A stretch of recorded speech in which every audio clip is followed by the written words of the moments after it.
Okay, we should be live now.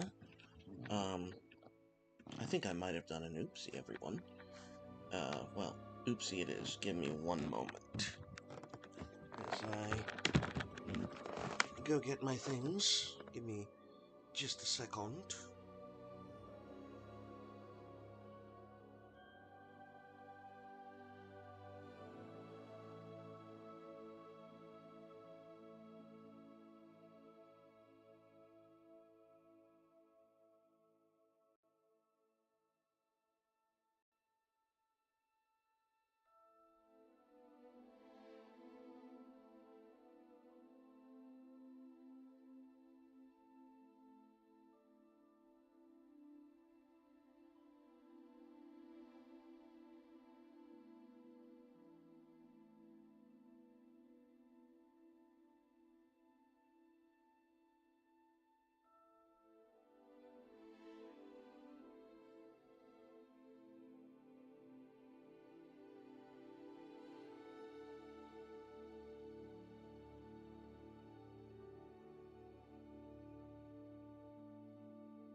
Okay, so now that I can see all of you lovely people in chat, we are going to begin forthwith. Now, once again, if you are watching this, and it doesn't look like anyone is just yet,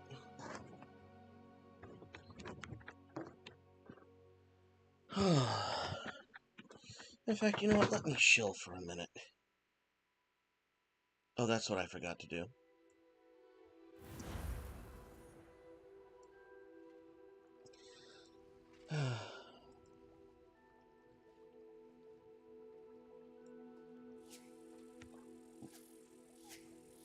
Yeah, that's what we're missing.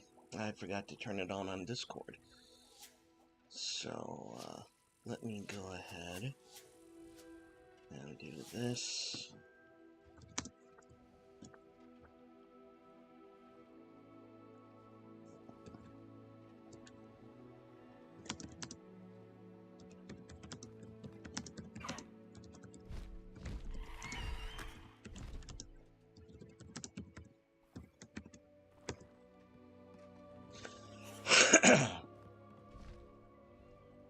So there we are, notifications have been sent in Discord. So if you have the link there, you can join me in chat. And we're going to start the game, because I want to play. Now, I have, I've been cheating on you guys. I'm safe to explore in there. For example, I got the, everything from the Daedalian chest, and I got this lovely skin for the player. This old house relic, robe, which is pretty badass. Also, I've updated my character's appearances, and I'm doing this thing where I'm going over and changing his appearance. I don't like this on him, so I normally go with the flat cap. I like that. So, he looks like a good old Peaky Blinder boy. And so this is where we, oh, and I also learned some new spells. I learned Imperia, meaning I'm able to enslave people. Because that's pretty awesome. So, let's do this and this. Because this shit is pretty difficult from what I recall.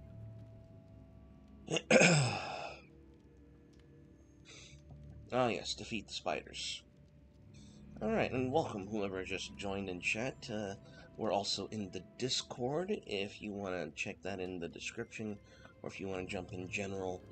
I love having people to talk with while I'm killing shit and whatnot. Ah, frick. Tracy, Repulsor, Lombarda, Digo, Confringo, Incendio, Nebulioso, Accio, Furio,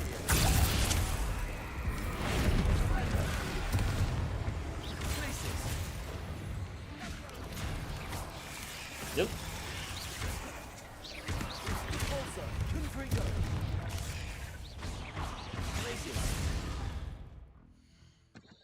Yeah, mistaking on the steps.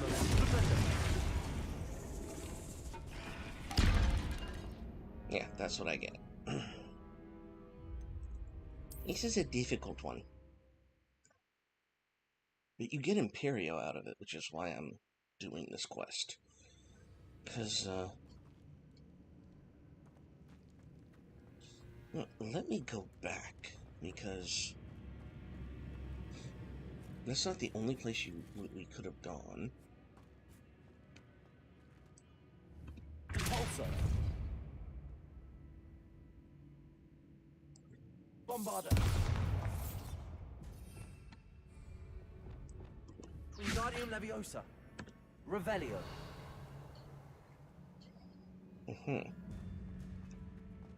Uh-huh.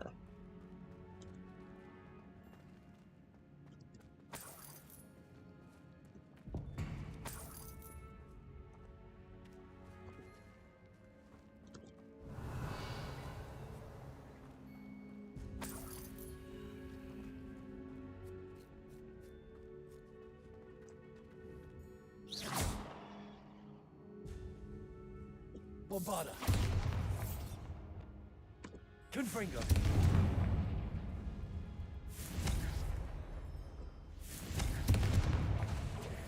Incendio, Levioso, Accio,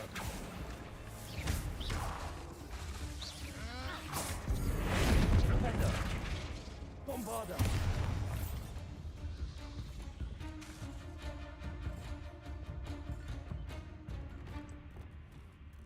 Accio, Levioso, Incendio,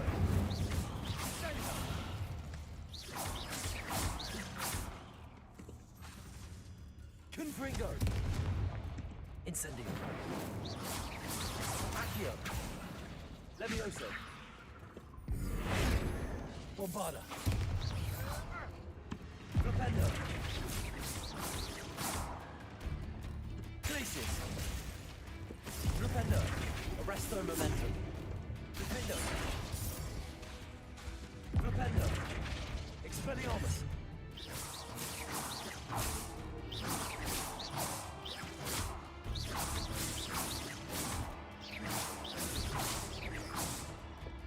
Rependo, Arresto Momentum, Expelliarmus, Rependo,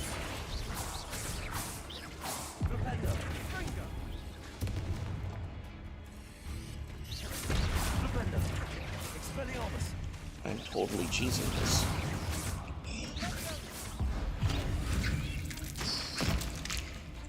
Rependo, Arresto Momentum, Expelliarmus, Defender, Glacius, Repulsor,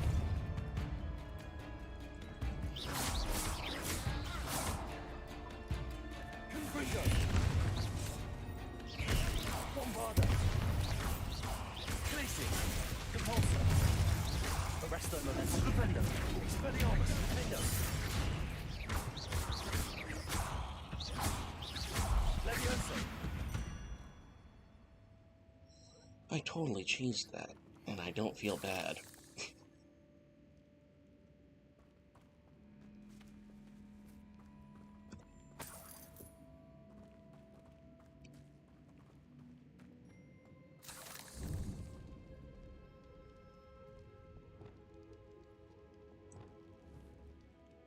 Incendio, Confringo,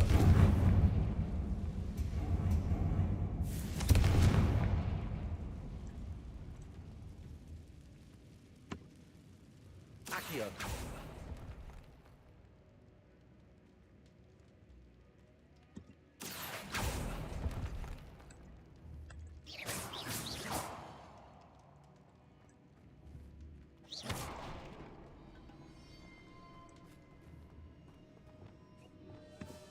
Compulso.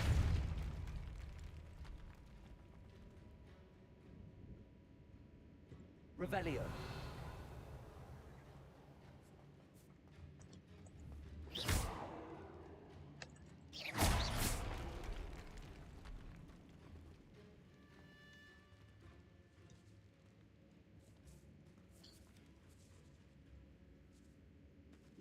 Revelio.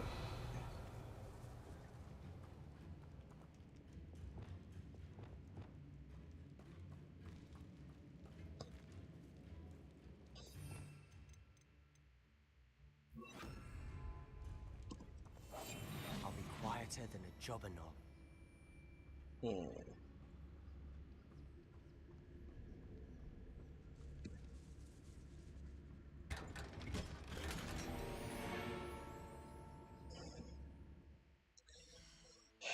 Of course.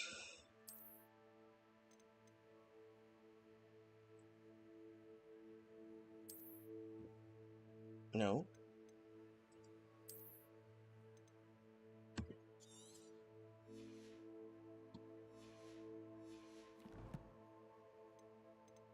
No. Let's go with gear.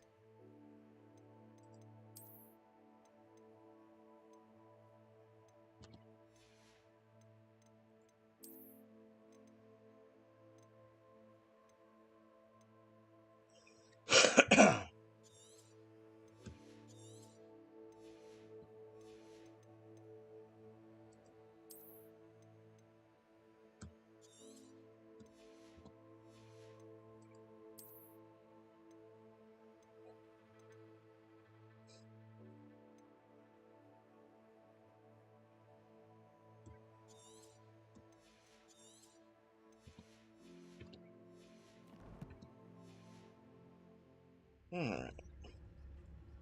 Let's try this again.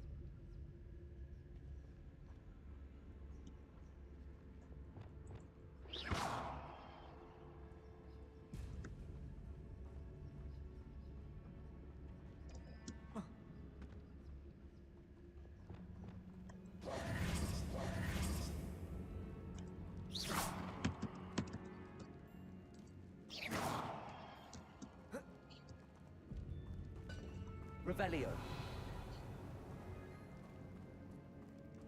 Oh, are you fucking serious?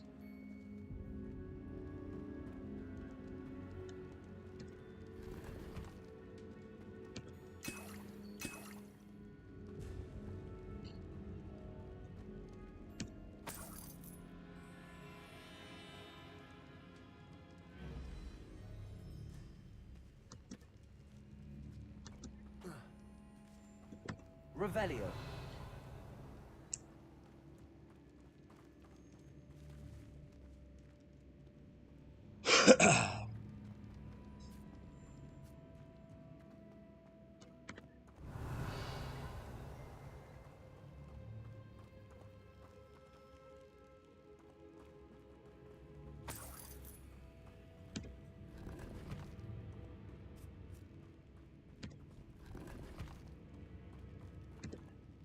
Revelio.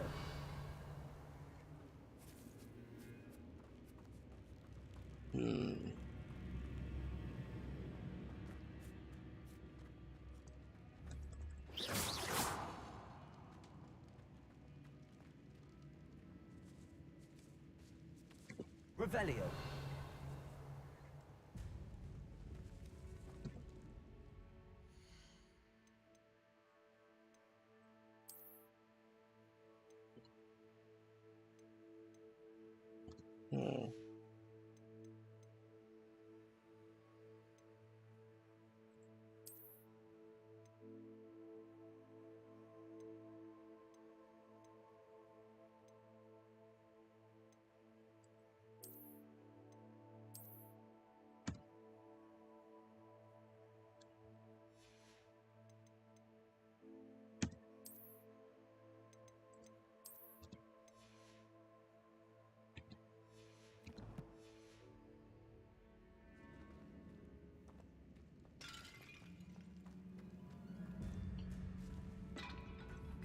Revelio.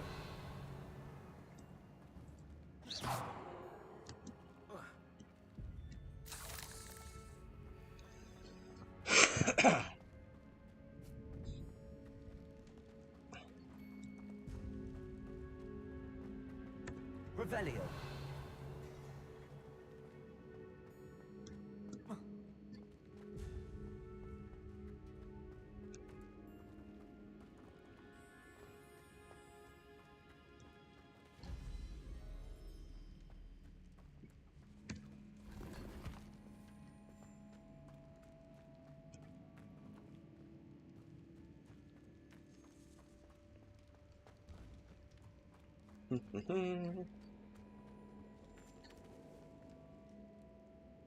All right.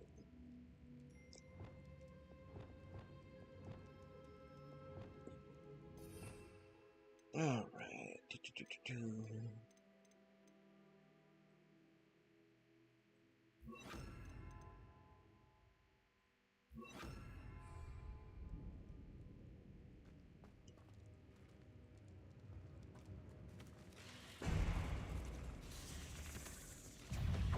Imperio. Bingo. Potato. Glacier. Repulso. Confringo. Arresto momentum. Flipendo. Expelliarmus. Findo. Levioso. Oh.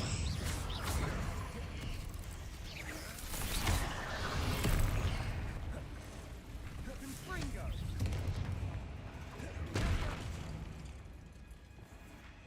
Fringo. Imperio.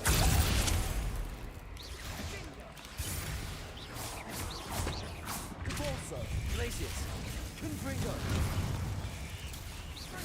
Arresto momentum. Flipendo. Flipendo. Flipendo. Levioso. Accio. Incendio. Confringo. Flipendo. Levioso.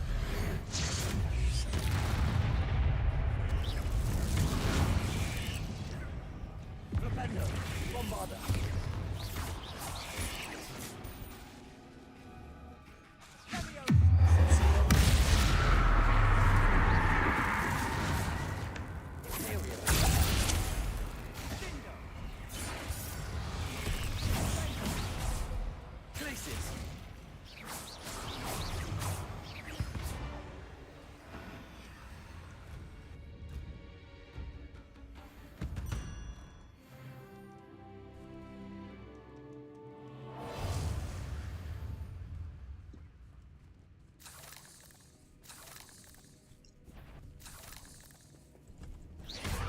Protego. Fringo. Repulso. Confringo. Arresto momentum. Flipendo. Expelliarmus. Defendo. Levioso. Accio. Incendio. Confringo. Flipendo. Bombarda.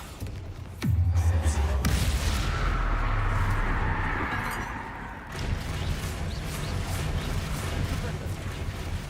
Glacius. Repulso. Confringo. Expelliarmus. Defendo. For a moment there, I thought that'd never end. Ooh. There we go. Revelio. Hmm.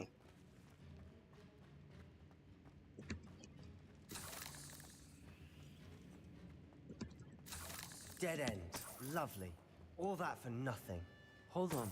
Don't give up yet.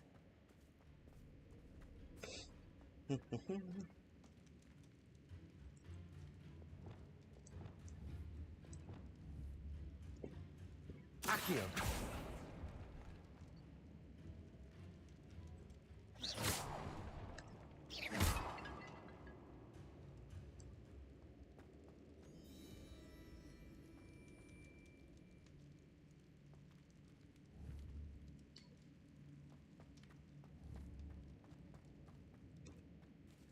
Revelio.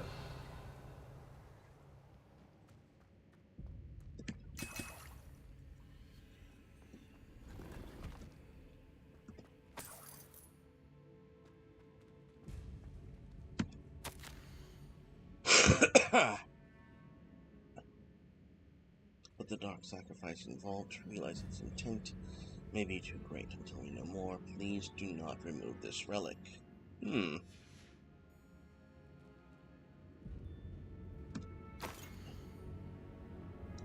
A prism. Sebastian, the relic! Look! Could it be? The note and rendition of the relic. It matches. This must be where the student left the relic. I can't believe it. After all this, it lines up. We've really found it. What do you suppose is meant by the dark sacrifice required to realize the relic's potential? I have no idea, but we're here for the relic. We need that relic. I'm willing to ignore what the journal entry says. We're taking the relic. Agreed. This is meant to be. For Anne's sake, I'm taking it. Let's get to Feldcroft. I must keep this relic secret, especially from my uncle. Oof, ominous. Damn you, child. Is that ominous? Well, yes, it is. You deal with your friends, sir. Ominous. The sounds we kept hearing. It was you. You gave me no choice. I had to follow you. Sebastian, please, leave the relic. We can find another way to help Anne. I'm sorry, Ominous, but I'm taking it. No, you're not. If you won't put it back, then I will. Hold on, both of you. Sebastian, please, take a step back. Fine, but Ominous knows I won't step back from a fight. Can't believe this. Okay, hang on. How much did you hear? Everything. I heard you encourage Sebastian to take the relic. Sebastian's done his research. He knows what he's doing. Sebastian makes things sound easy when they could be impossible or dangerous. We need to stop him. And if nothing will change his mind? Something has to. I need your help.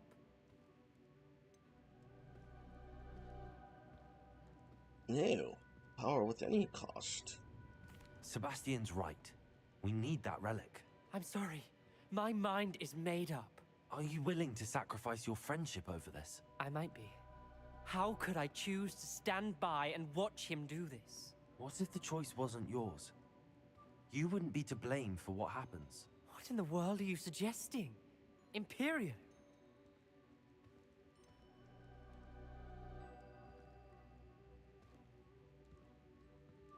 That's what I'm saying. I would take all responsibility. This could save your friendship. I know how to cast it. Sebastian taught me. But I won't do it unless you agree. This is insanity. I can't believe you would ask this of me. Sebastian is never going to give up trying to cure Anne. If you try and stop him now, he'll never forgive you. Fine. This is unfathomable. But I suppose if you want that responsibility, it may just save what is left of my friendship with Sebastian. Remember, this is what I was telling you about the dark arts. They come with a cost. You may well regret making this choice. Do what you have to do. Cast it. Before I change my mind. Imperio!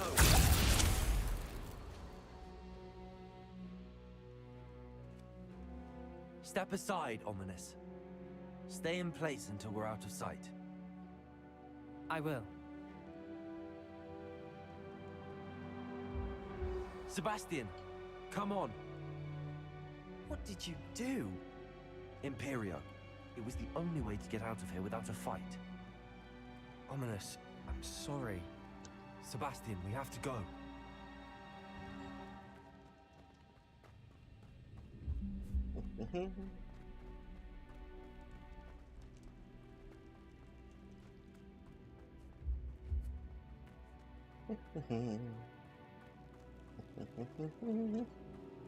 Yeah. Well, that's not where I thought it would go.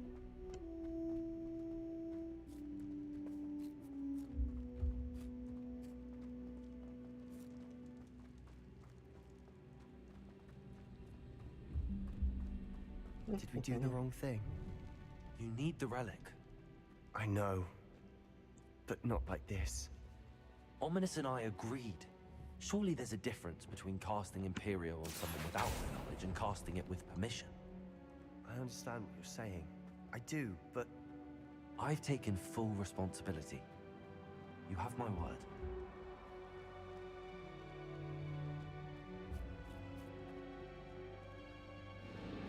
We've always looked out for each other, Ominous and I. I hope he knows that hasn't changed.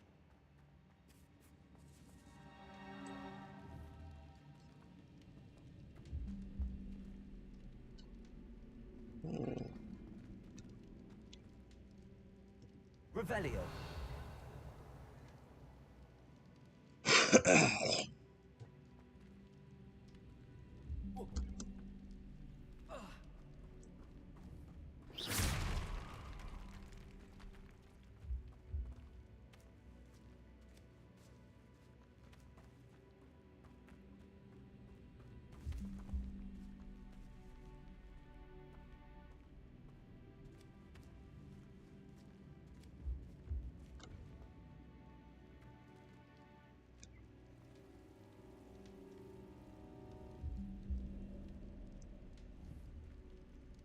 Incendio. Confringo. I need to find a safe way across.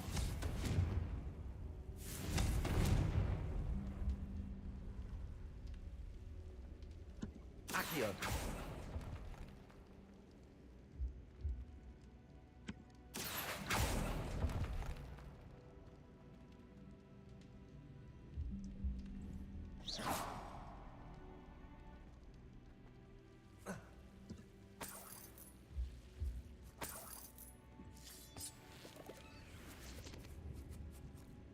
Accio.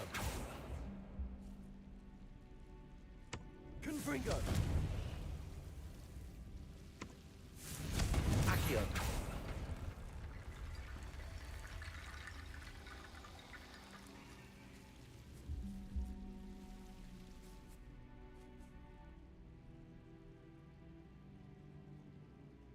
Confringo. Accio. Confringo. Accio.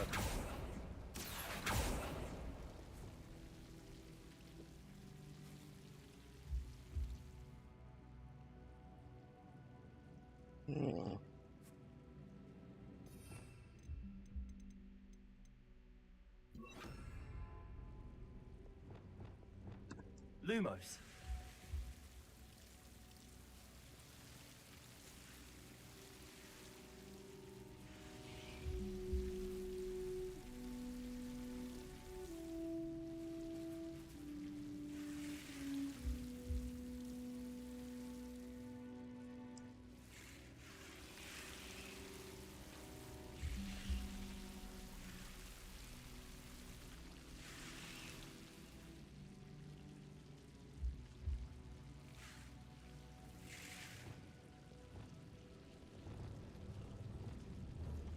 Accio. Lumos.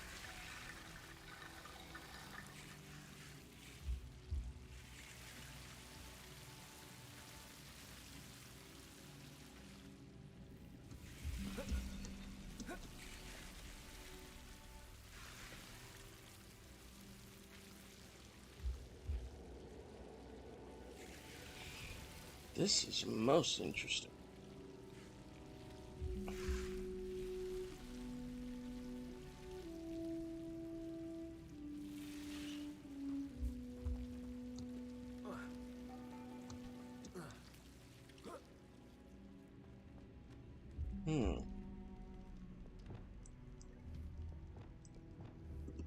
Also.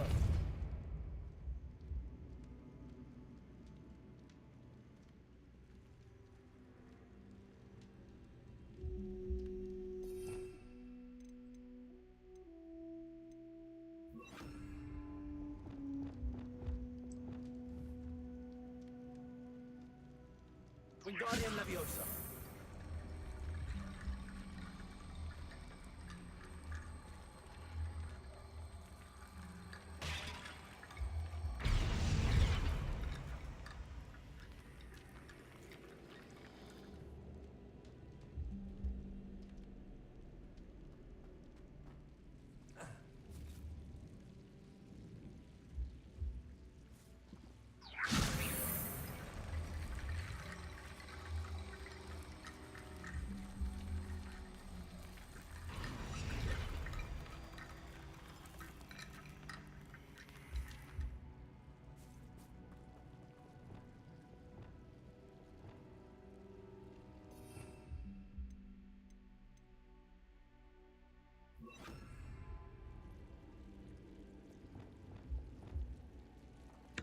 Reparo.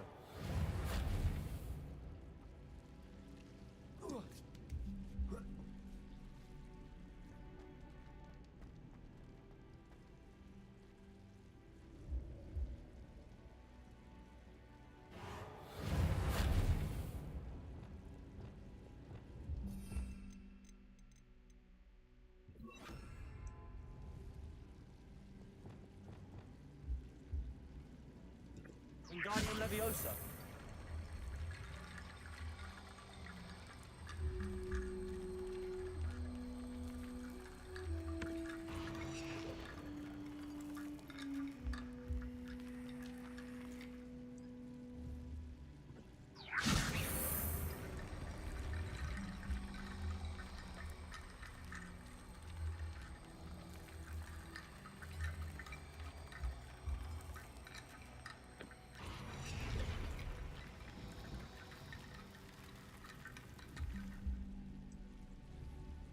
Wingardium Leviosa.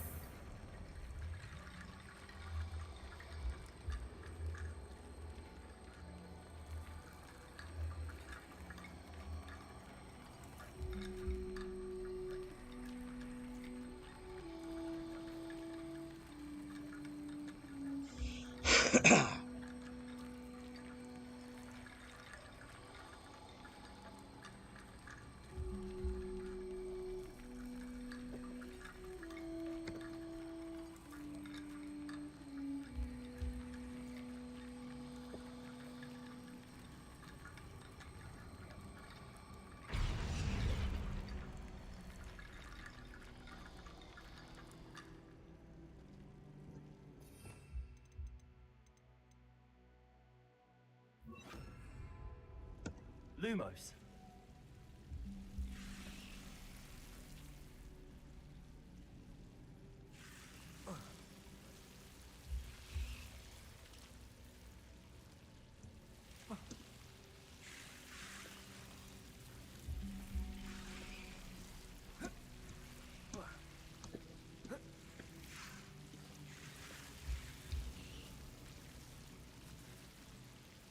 Wingardium Leviosa.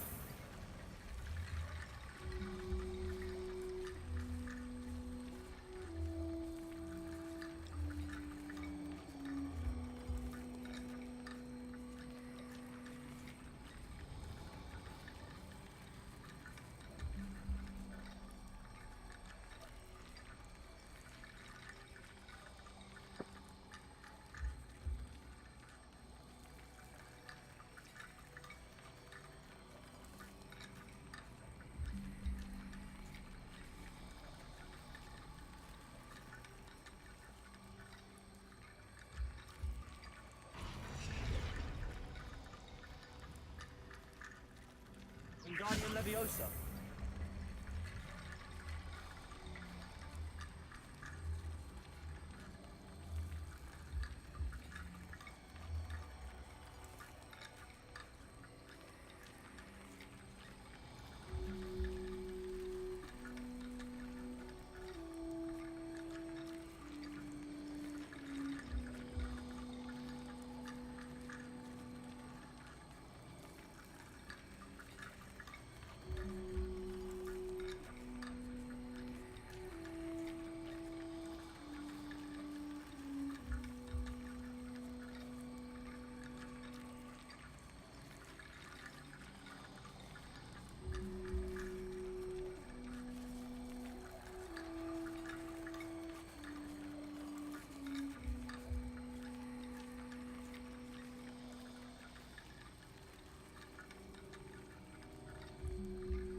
Wingardium Leviosa.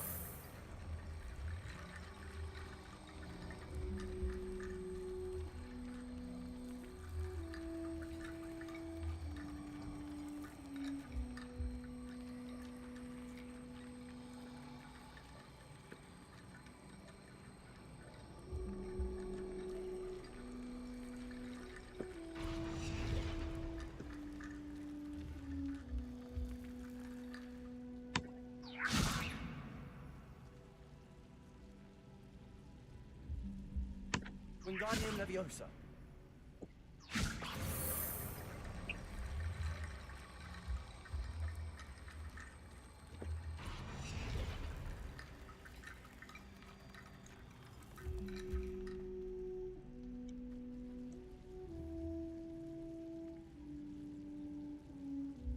Lumos.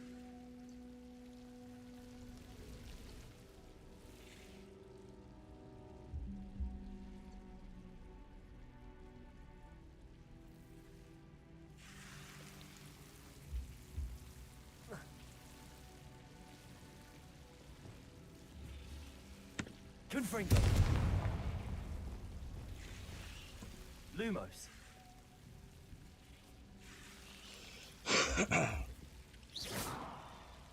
Lumos.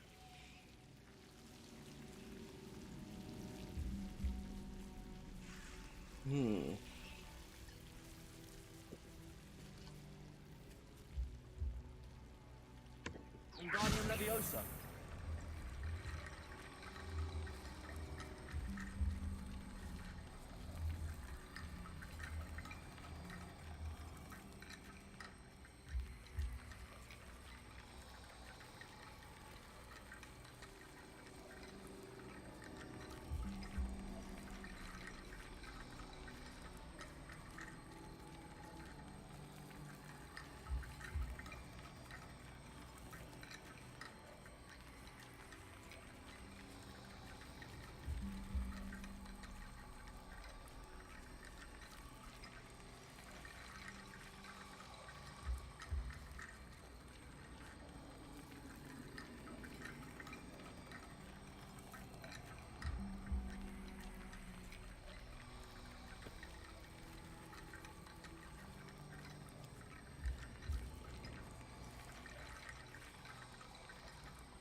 Wingardium Leviosa.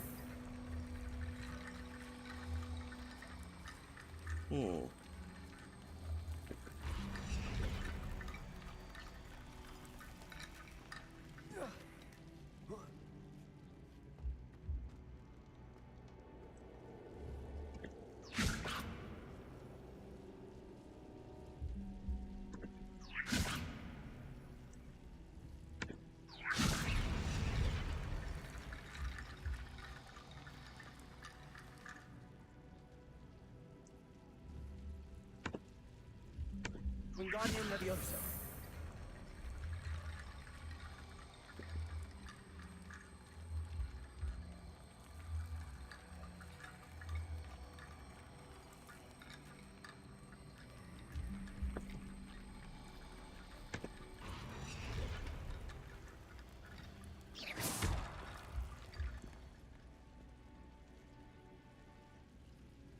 Wingardium Leviosa.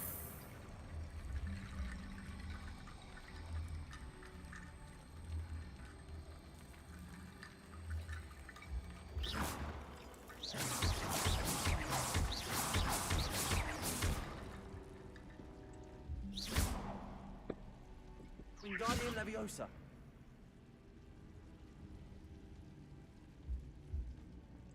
Lumos.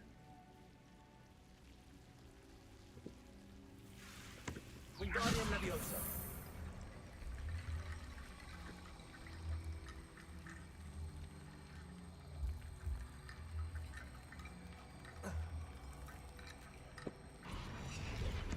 Lumos.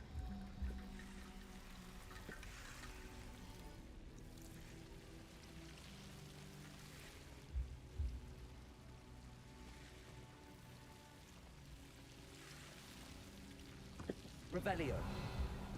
Wingardium Leviosa. Lumos.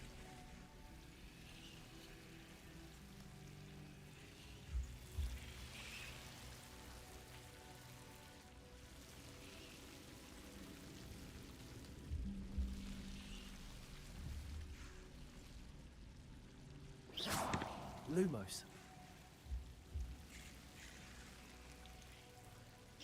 Lumos. Revelio. Lumos.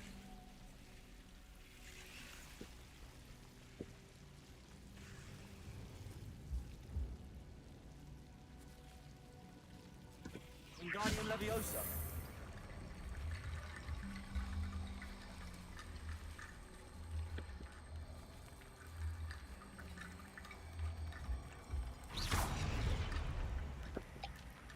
Wingardium Leviosa.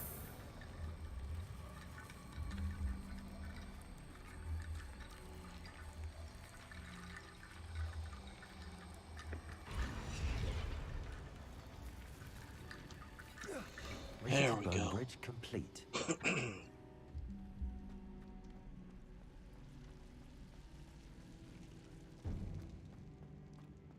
Yeah, yeah.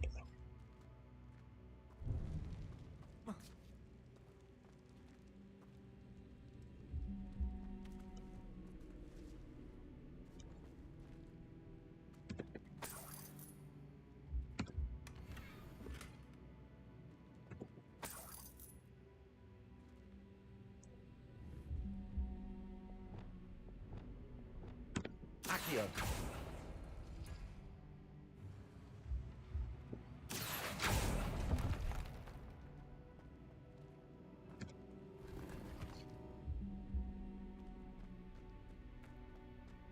Mhm.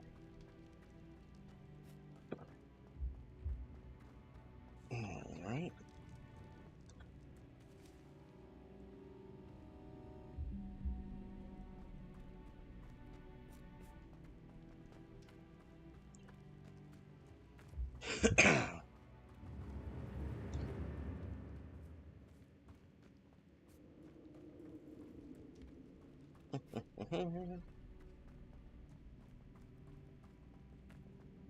All right.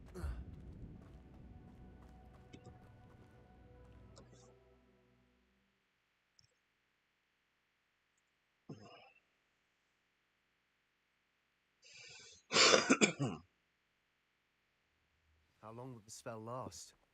How long must Ominous stay in the tomb? The curse is lifted already. He'll easily find his way out of the catacomb just as we did. He'll be all right, Sebastian.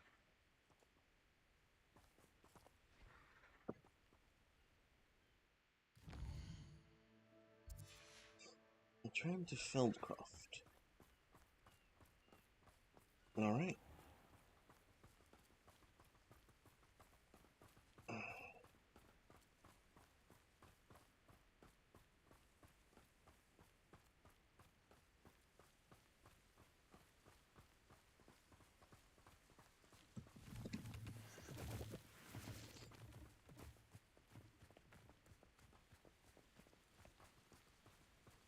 All right. We've learned 2 of the unforgivable curses. When we get to Feldcroft, I'd rather Anne not know what had to be done to get this relic. She thinks like Ominous. It'd only upset her. Oh, very well, if you must, if you must.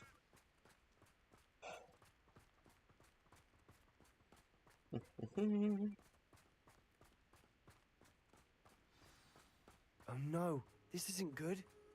What is No. it? Smoke, over there, by the hamlet.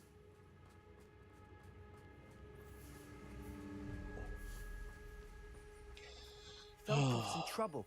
They're under attack. Let's hurry.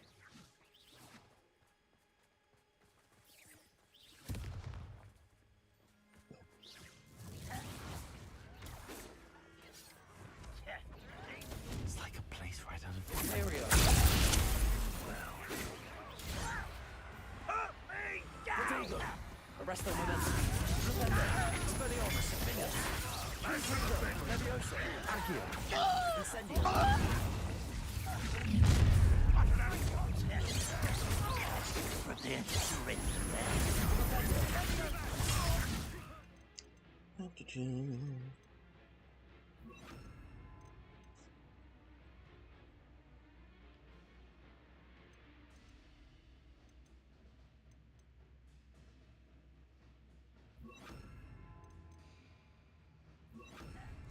Bombarder. We have to fight.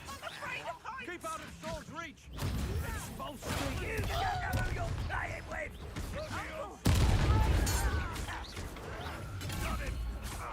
They're closing in!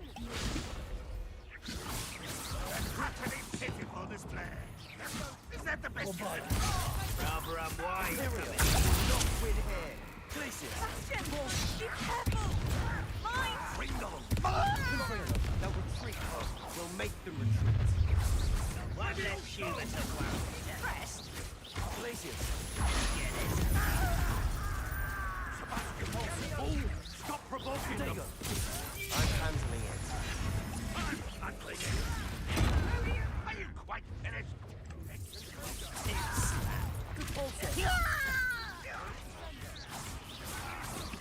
Glacius, arrest their momentum. Defender.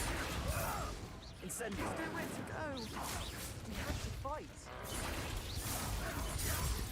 You're making this too easy. Damn it.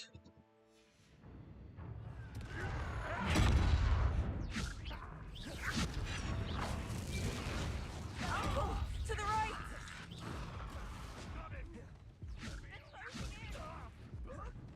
What are you doing? What is this? What the?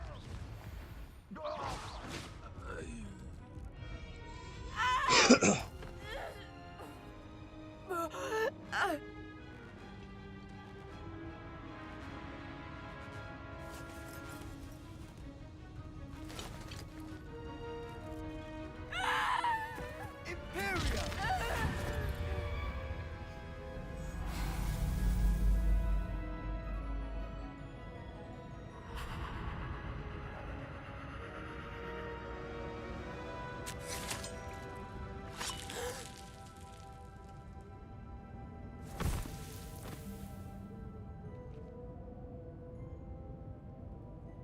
Boy! What have you done? It was just a filthy goblin. With an unforgivable curse. From that damned book, no doubt. Your father would be ashamed. You've gone too far, Sebastian. Stay away from her. From all of us.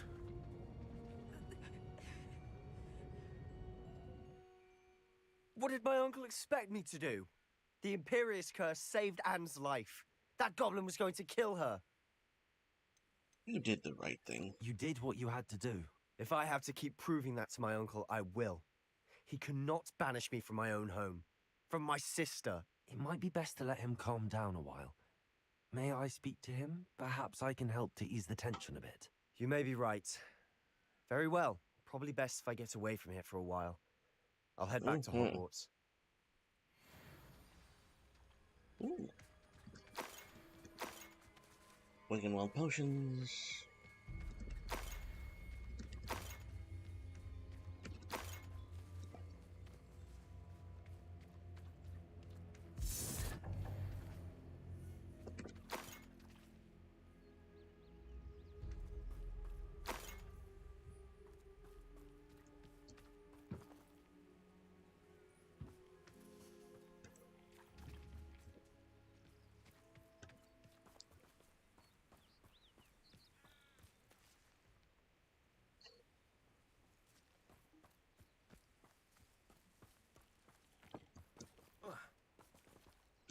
Find Dr. Solomon Sallow.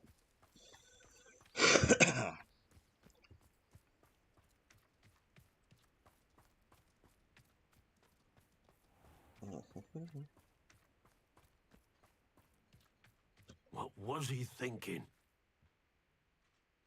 Pardon me, Mr. Sallow. What Sebastian did was inexcusable. You cannot possibly be about to defend him. Sebastian and I have encountered Ranrock's loyalists before. That goblin would have killed Anne. This family does not resort to using dark magic, even against our enemies. What Sebastian did cannot be undone. That you are defending Sebastian's behavior at all tells me everything I need to know. You are as guilty as he is. Sebastian is to come nowhere near Feldcroft, nowhere near Anne. Unforgivable curses are so named for a reason. If I hear that either of you continues down this path, if either of you uses dark magic, I will notify the headmaster immediately. Why, Sebastian? I will not repent.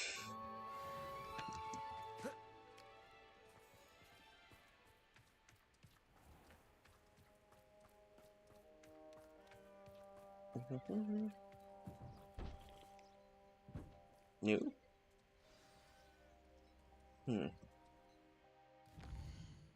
The Undercroft. Hogwarts map.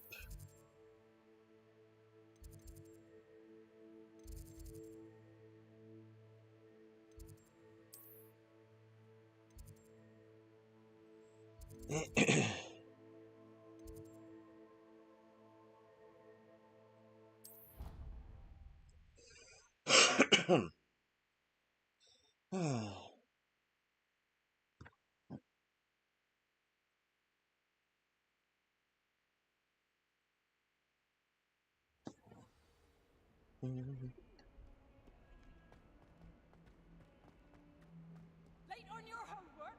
Not one, not even twice, but right now. Right. Do you intend to study, or do you plan to remain a nuisance forever? Get that head down!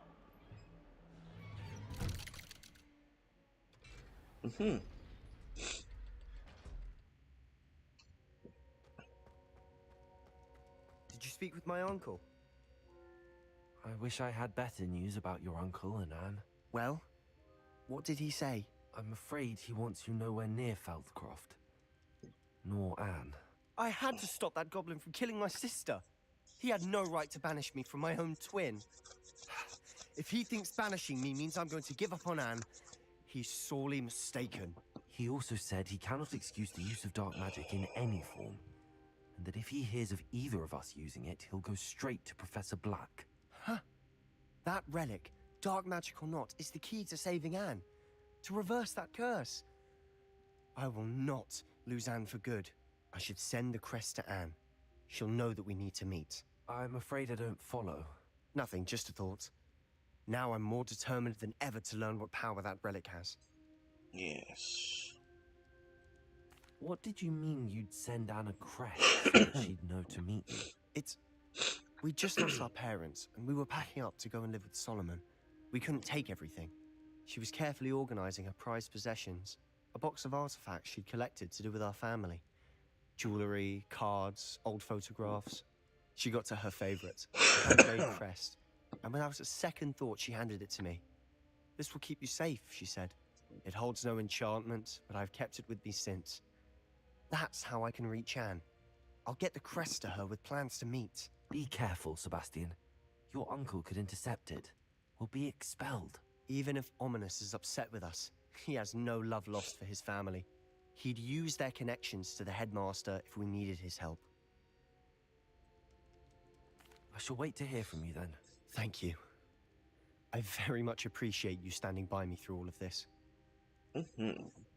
I'll send you an owl when I have news.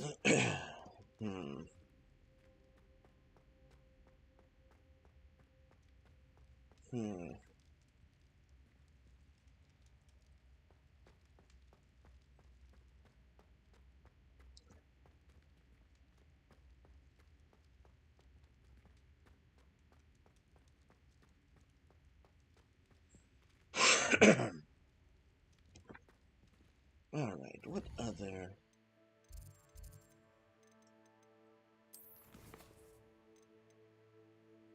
What was the word? Right, let's debrief.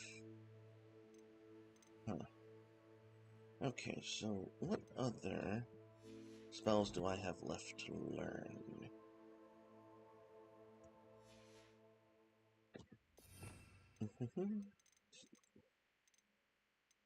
Oh, all I have left is Avada Kedavra. Nice. So... Talents. Dark Arts. I have 5 points available.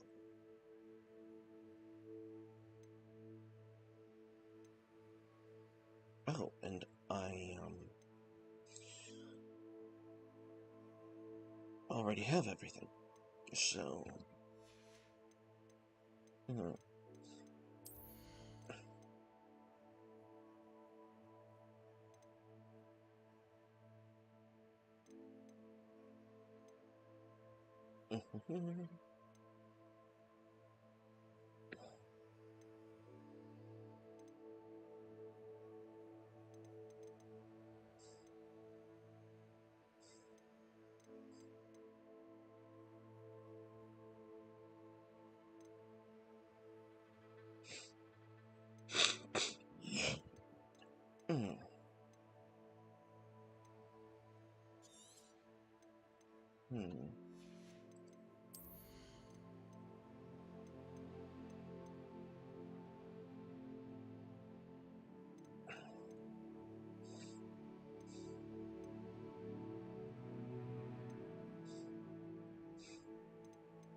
I could do with better healing.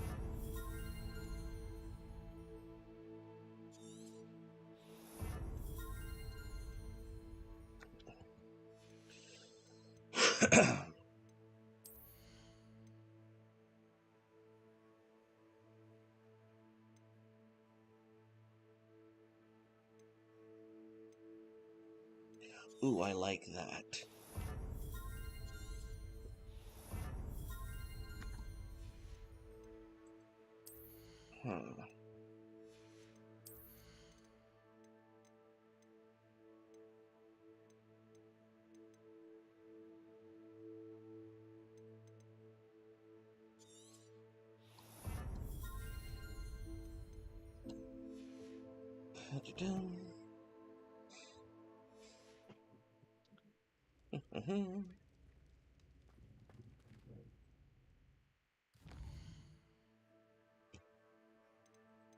Oh, it's me. No.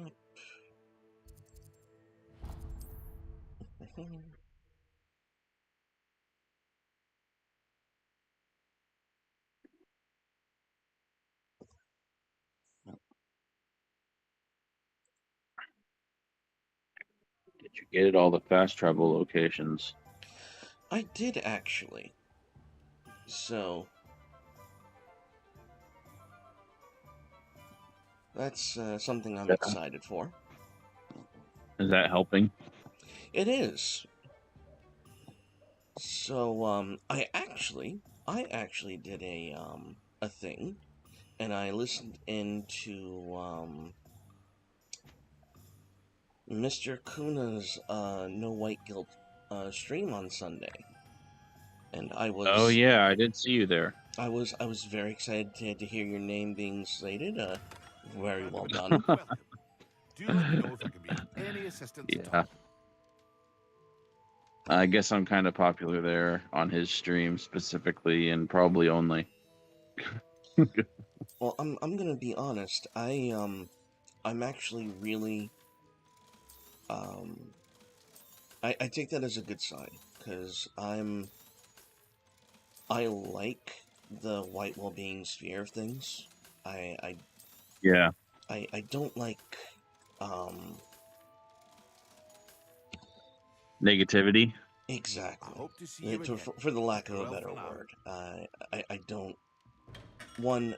For me, it is not enough to simply say whether or not you think you're better than everyone else. To me, that's a non-starter.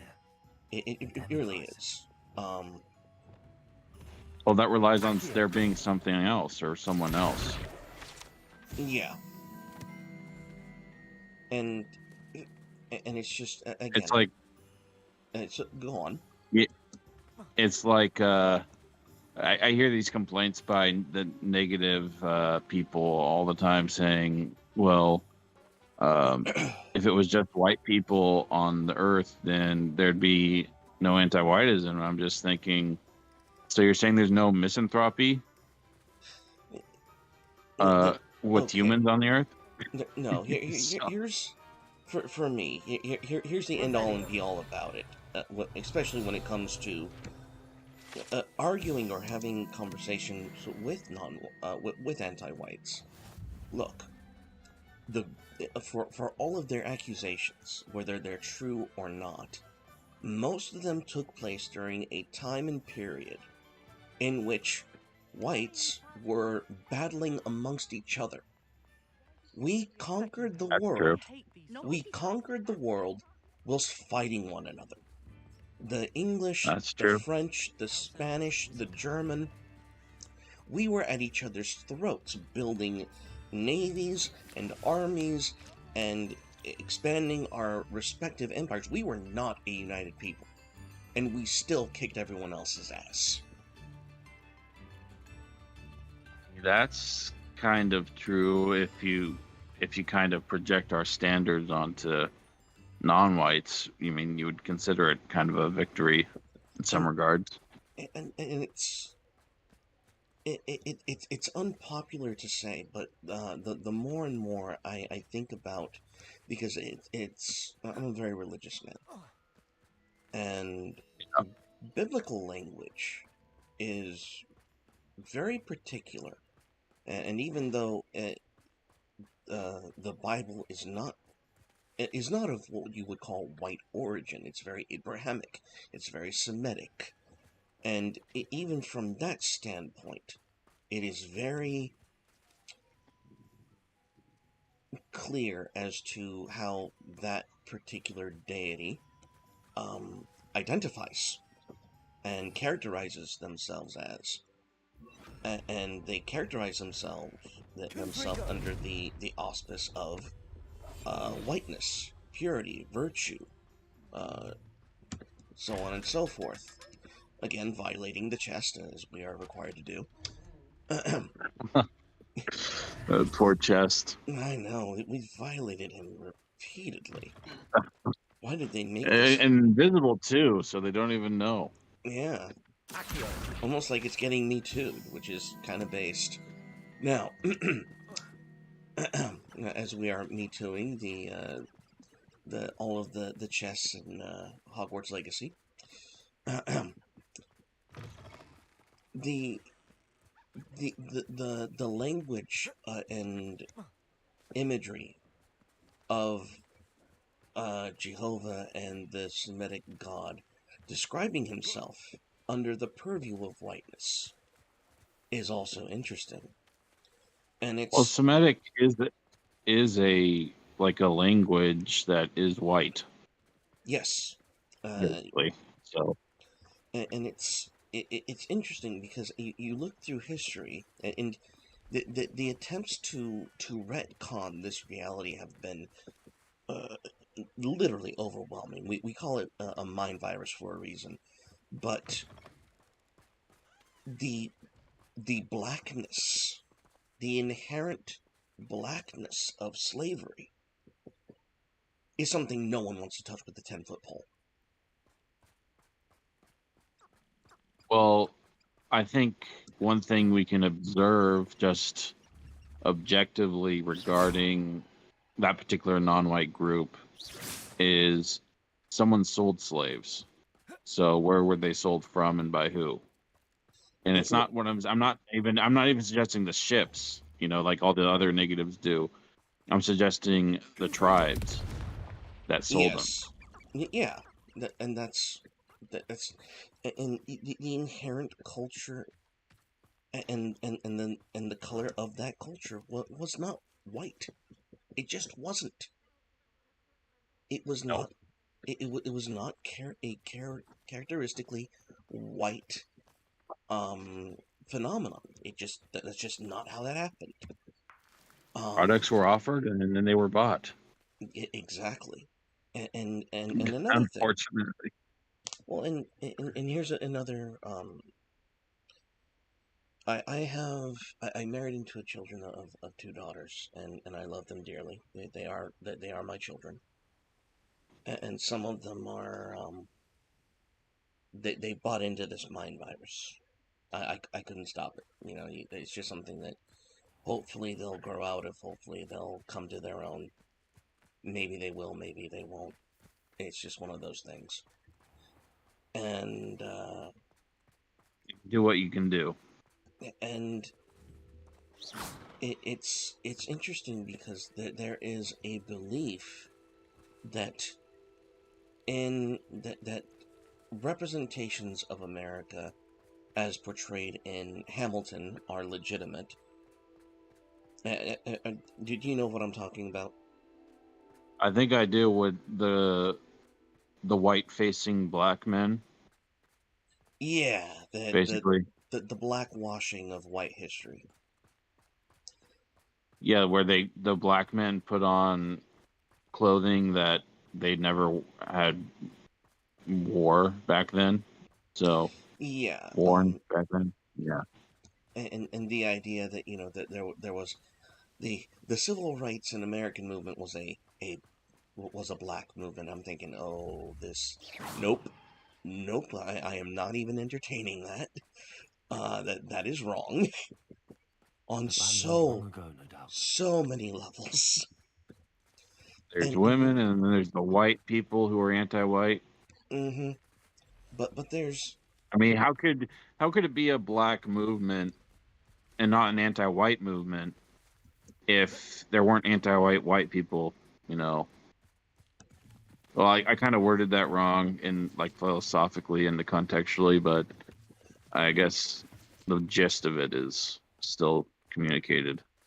Well, for me, it's a different point that I'm trying to make, and the problem, the belief that my daughter has, is that because they were slaves, if you were a slave, you were automatically an abolitionist. You follow me? Yes, I do recall there being some non-white slave owners that were against abolition. Yes, but do you understand the magnitude of it? Let me paint you a picture. In the history of the civil rights movement and giving black men the right to vote, how many black abolitionists could you think you could find in all of American history? Pick a number. Well, it's kind of difficult to assess when a actual slave wouldn't have the perspective to even know there would be an option of abolition. Yes, but what I mean is, black individuals in history living at that time who were active, aware abolitionists. So they were aware of the I guess the anti-white kind of fighting over it kind of stuff. Yes. So I would probably estimate, and I'm ignorant, so you can correct me with factual information. So I would say maybe at the most 60%. Oh, there was about 30 of them. 30 non-whites that were abolitionists? Yes. Out of, I guess back then it would have been a population of 30,000? Oh, maybe. You might be close. Here's my counter figure. Do you know, and I think this figure comes from 1860. So in 1860, go ahead and give me a guess as to how many black slave owners there were in the South in 1860. Take a guess. I don't really think it matters, but I'll take a guess.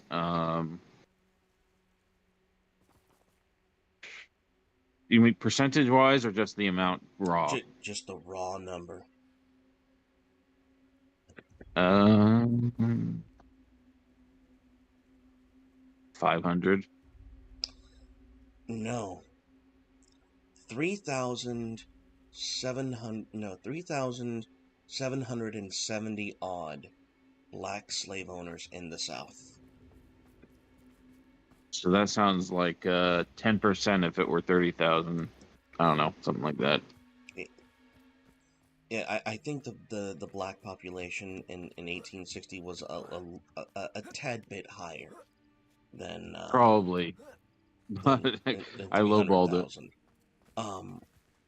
But the point is, my point is, even and we know that they've retconned this so that people who had a minimal influence in the movement. So at their maximum, the kind of people who actually had any historical relevance to the civil rights movement. That they were able to find 30. And compare that to the number they don't want you to know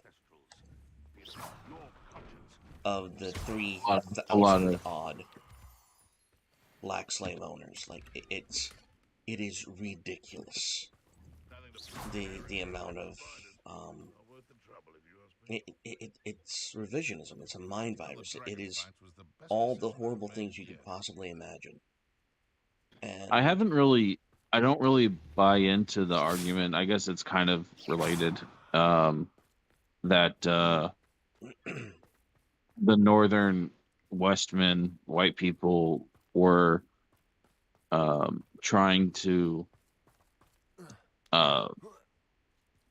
pathologically compete with slavery in the South to the point where they'd start a war over it. I don't know if I really buy that.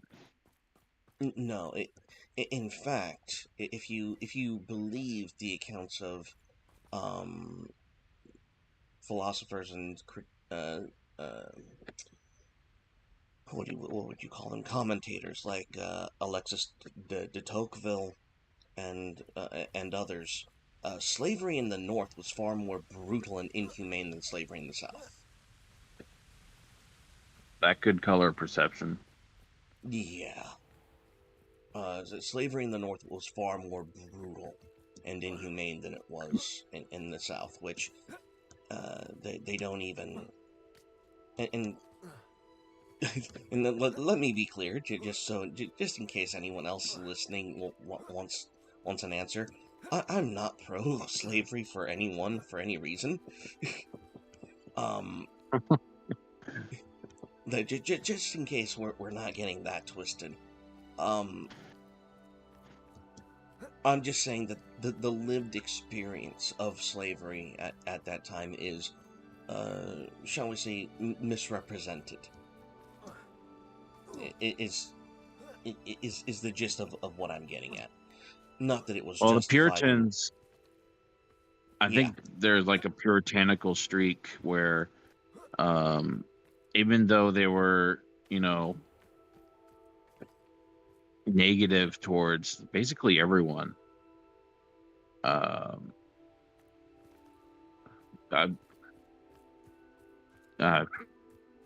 don't know I kind of shot myself in the foot on how I approached that, so never mind. Nah, that's fine. They were just negative. They were negative towards basically everyone, and that means they were anti-white as well. So, and that kind of impression, with Puritans treating, just their average worker bad, because you're a sinful person and you're never going to be holy like me and all that stuff. Okay, how do I get to put this thing away? But I'm kind of ignorant on how influential the Quakers or maybe Puritans or whoever really were in the North versus the South. My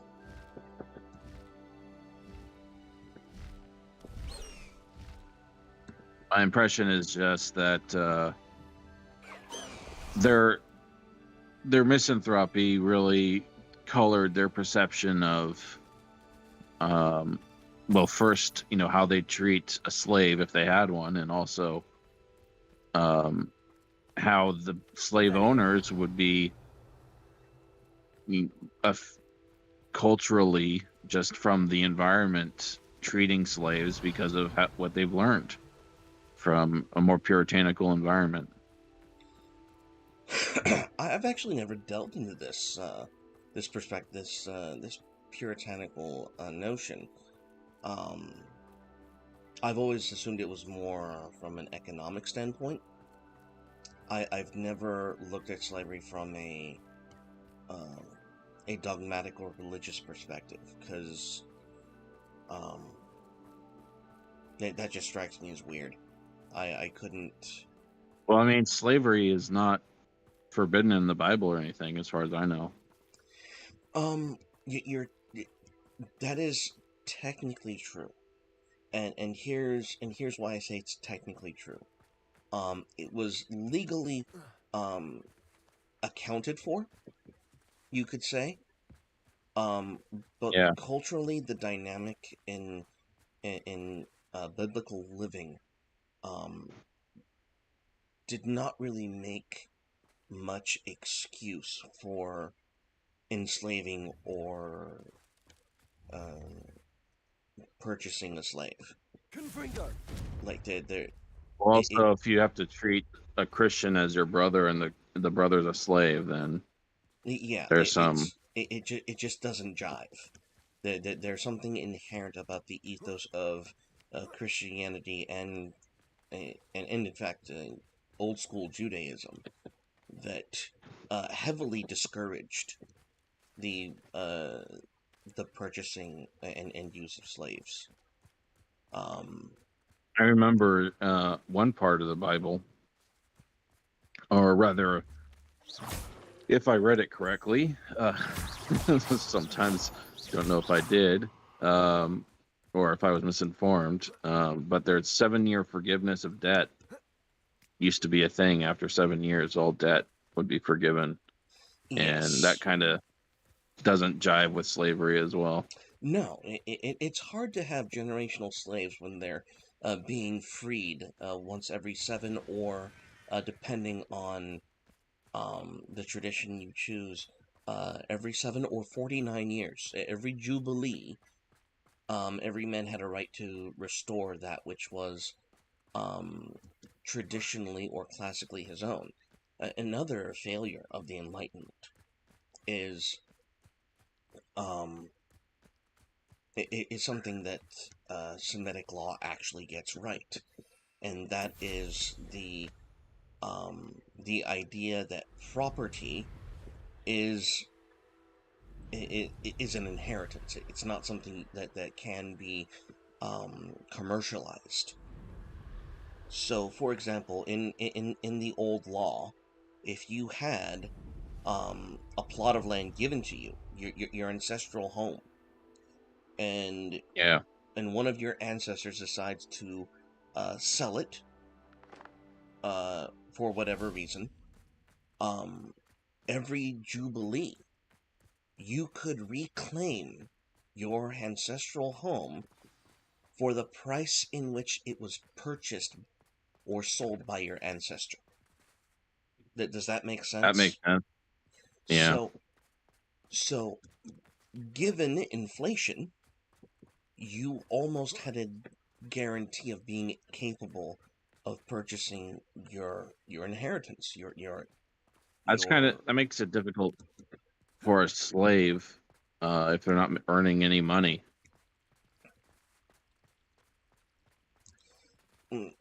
Come again. From inside. Because I told you. So because they were bought at a price, right?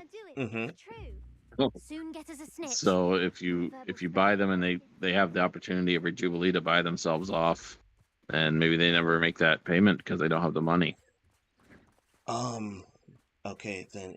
Okay, that is the idea that slaves cannot engage in free market economy is largely a myth. There's nothing that says a slave cannot earn their own income. It would just depend on whether or not they had the initiative to do so.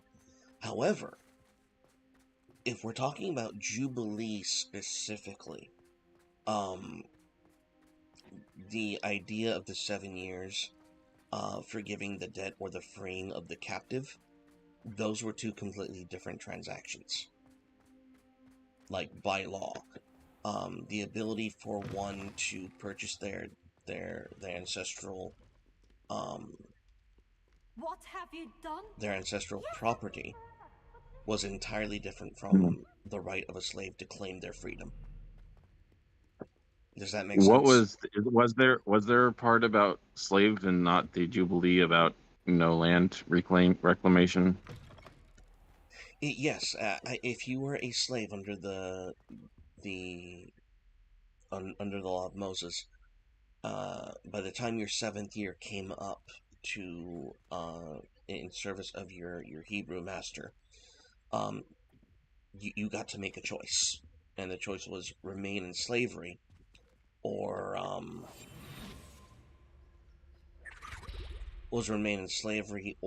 basically accept your fate for 7 more years. I see. Yeah. Now I forget if it was 7 more years or if it was just you just accepted your lot as a slave for him from that point onward. Um, but yeah, there was that dynamic that Interesting. Lumos. yeah. Yeah, so it's interesting that Jubilee was really just the right to buy, not really the right to take back kind of stuff. So, which was the impression I had, which it makes sense. It doesn't that it's not the case because theft is wrong. Yes. So, yeah. And I was thinking about how in Japan there's this hot spring that Scott just did the Scott guy in the red shirt just did a video on YouTube. And it's apparently by law, no one except descendants of the family that's owned it for over 1,000 years can technically own it. So what they did was they bought out the business, so the business is owned by the technically owned by the family, but the business is ran by a larger company or something weird like that. Hmm.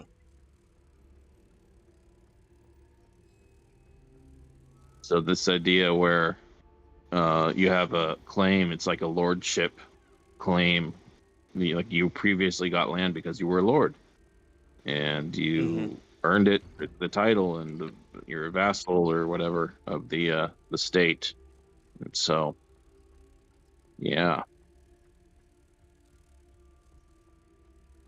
it's kind of interesting. Even though there was, even before, I guess. Well, was it? I guess yeah. Before Christian influence in Europe, there was still the idea of inheritance. So Mm-hmm.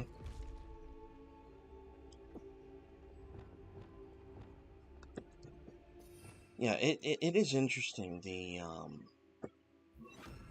the legal precedence of these different structures and legalities. Uh, Revelio. what was that's so it behind sounds like there. just the North just stereotyped all slave owners as the worst caricatures that they saw. Yeah, in essence.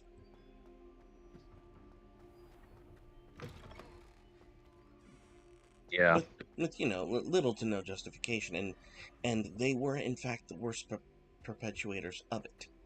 That's the deepest irony. how do you say that? Oh, because the abolitionist movement was what was typically northern. The anti-slavery movement Oh, was largely a northern movement. It wasn't. I see. Yeah, because the you said the worst slave owners were in the North. Yeah. So right. Um. So my impression, just retrodicting before learning of this, was um kind of similar but it was more race directed where um there would be I would retrodicted that there would be caricatures of southern white people being just evil demons in like newspapers and stuff, and that would be basically where anti-whiteism took hold in the northern states. Hmm. That was me retrodicting from the present day what was taking place, though. Not really learning.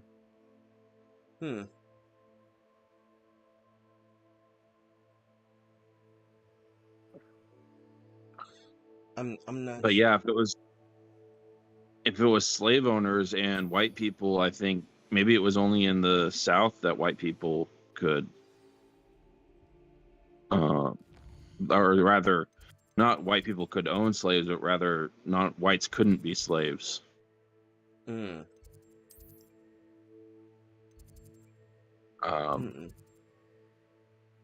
So the offering of a boon to your own people, and paying the cost for that, maybe buying out or paying the social or economic or whatever political costs to it,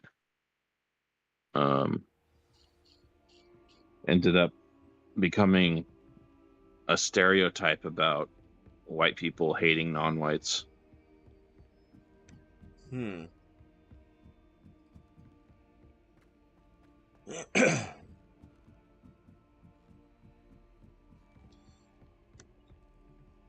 Yeah, it's for me. It was just really weird to go over. And again, I'm coming at this from the the lies of things like Hamilton, Yeah. and things of that. Just being able to really break down really the the ideological source Hello there. of slavery. And if you trace it back, it was not white in any way, shape, or form. It was explicitly non-white as an ideology. Hello, Amit. Do I Um, recall you saying that you speak gobbledygook? I don't I necessarily did. agree. I think I do. it was Speak just it. a human thing. Is this to do with the goblin I But saw you with in Hogsmeade? It is. His name at is the same Lodbrok. time, I'm not really We could well use your studied help in it. with something. So, He's waiting for me near a goblin but when well. Would I'm you be willing to help? curious if you Of course. know, How exciting. when it comes I to the mean, Chinese, well, are there records of might them this be doing dangerous? slavery at all? I think he simply wants to show me No, I'm something that actually involves not familiar gobbledygook. with the If it Chinese helps, he's a friend of Sarona's. slave Good to history. hear. Good to hear. If Serona trusts him, then I feel much better. I think I looked this up once, and they're like, there was something like slavery, but it wasn't exactly slavery. So, and that's probably from an anti-white source that's trying to. Interesting. So we're gonna talk about the slaves right now. We're gonna talk about the goblins. Have you have never met a goblin? Have you ever spoken directly to The a the goblin? Untermensch. Unbelievably, no. I'm so looking forward to it. Holy Actually shit! conversing in Yes. gobbledygook with a 5% of the native population speaker. was enslaved in Cannot China wait to before confirm Christ. subtle bits of pronunciation and Huh. tone that may have eluded me, being self-taught and all. Yeah, 4 stacks of sexual slavery and all that stuff. Oh, sexual slavery in particular. You said you know gobbledygook, but how Well, well? I've been reading there it was for not as long as 5% I of could that, read I in don't think, English. but My parents have an that was extensive one library. aspect of it. Once I grew bored with the classics, Actually, I devoured goblin writings. little known I'd factoid. tell you some titles, but you wouldn't You know understand how in them. Amsterdam they legalized the red district and prostitution and whatnot? I didn't hear about it, but I believe it. Yeah, in Amsterdam, prostitution is legal. And it has all the things. It has checks. It has health care. It has affirming the ladies of the night for their health and for their safety, so on and so forth. Guess what? Amsterdam has become the #1 location for human sex trafficking. Who'd have Of thought? what sex trafficking? Human sex trafficking. The number, Oh, wow. yeah, the half of the girls who are in Amsterdam, for the sex trade, are in fact foreign sex workers who were part of a human sex trafficking ring. And I wonder how they're profiting off that, bringing them to where it's legal. Oh, I yeah, see. They're pimping them. yeah, Okay. Wow. yeah, Yeah. uh-huh. Oh So, shit. so the next time a libertarian tells you, "Oh, you can't legalize morality," well, decriminalizing it doesn't do shit either.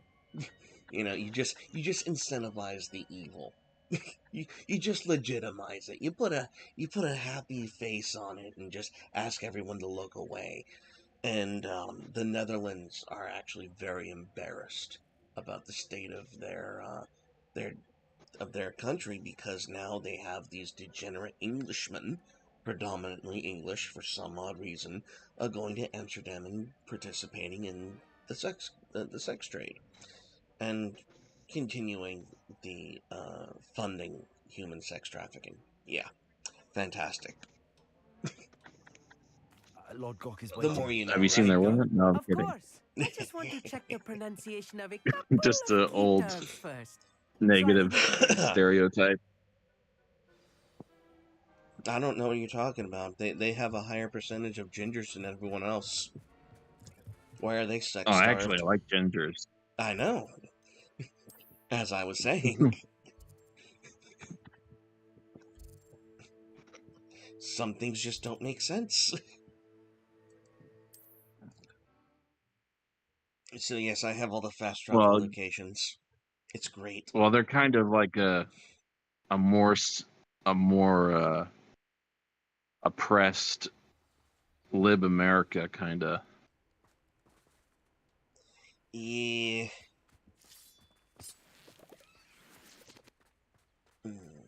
Do. Because they can't even speak with the words that would, kind of help them escape from being basically browbeaten. You receive So, now. Good. Well, let me see if I can. Oh I was yes. having a discussion with a 38-year-old woman who's married, has 4 kids, I think, on Twitter. Basically, we go back and forth sometimes about random stuff, but something she's been interested in since she's Christian, and liked my post about so that's kind of how the interaction goes on Twitter. Yeah. Is the nature of kind of what is considered fornication or not in Christianity. Let's see what's up your sleeve this time. And what I noticed is that there's no like funny hat ritual for being married. Really, it's just when you copulate, that's when you become married. But at the same time, if that's the case, then what would fornication mean?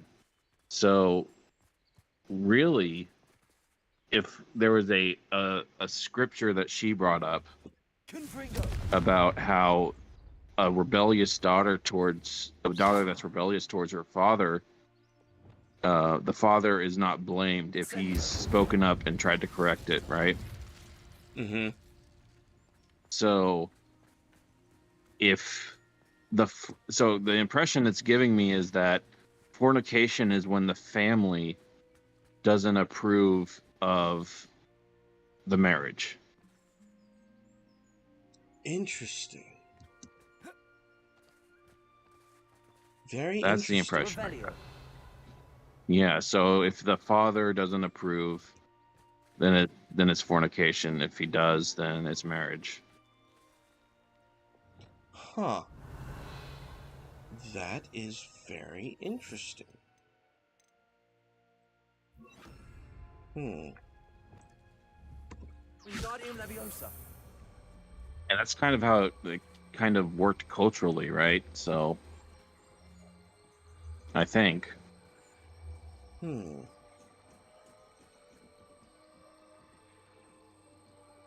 I am intrigued by this.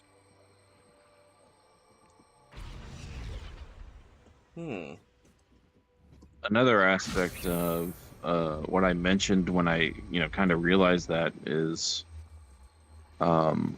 the rebellious daughter kind of stereotype movie story where she goes off to romance as a rebellious kind of stuff. What that does, because she's like, the father is oppressive. I'm going to go love my boyfriend, no matter what my father says, all that stuff. What it robs from the suitor of the woman is having to deal with the respect of the family, having the fear of the family judging him as, something more dangerous than what the woman's fancies believes him to be. So it kind of robs from the woman that filtering mechanism. Of falling in love with probably a deadbeat is probably what most fathers are concerned about.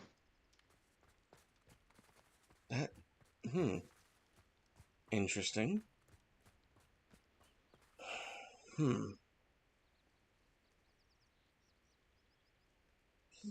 Yeah. What was your idea of marriage religiously, not culturally? Or did you never really think about it? How do I put this? I'm not sure how I thought about it so much as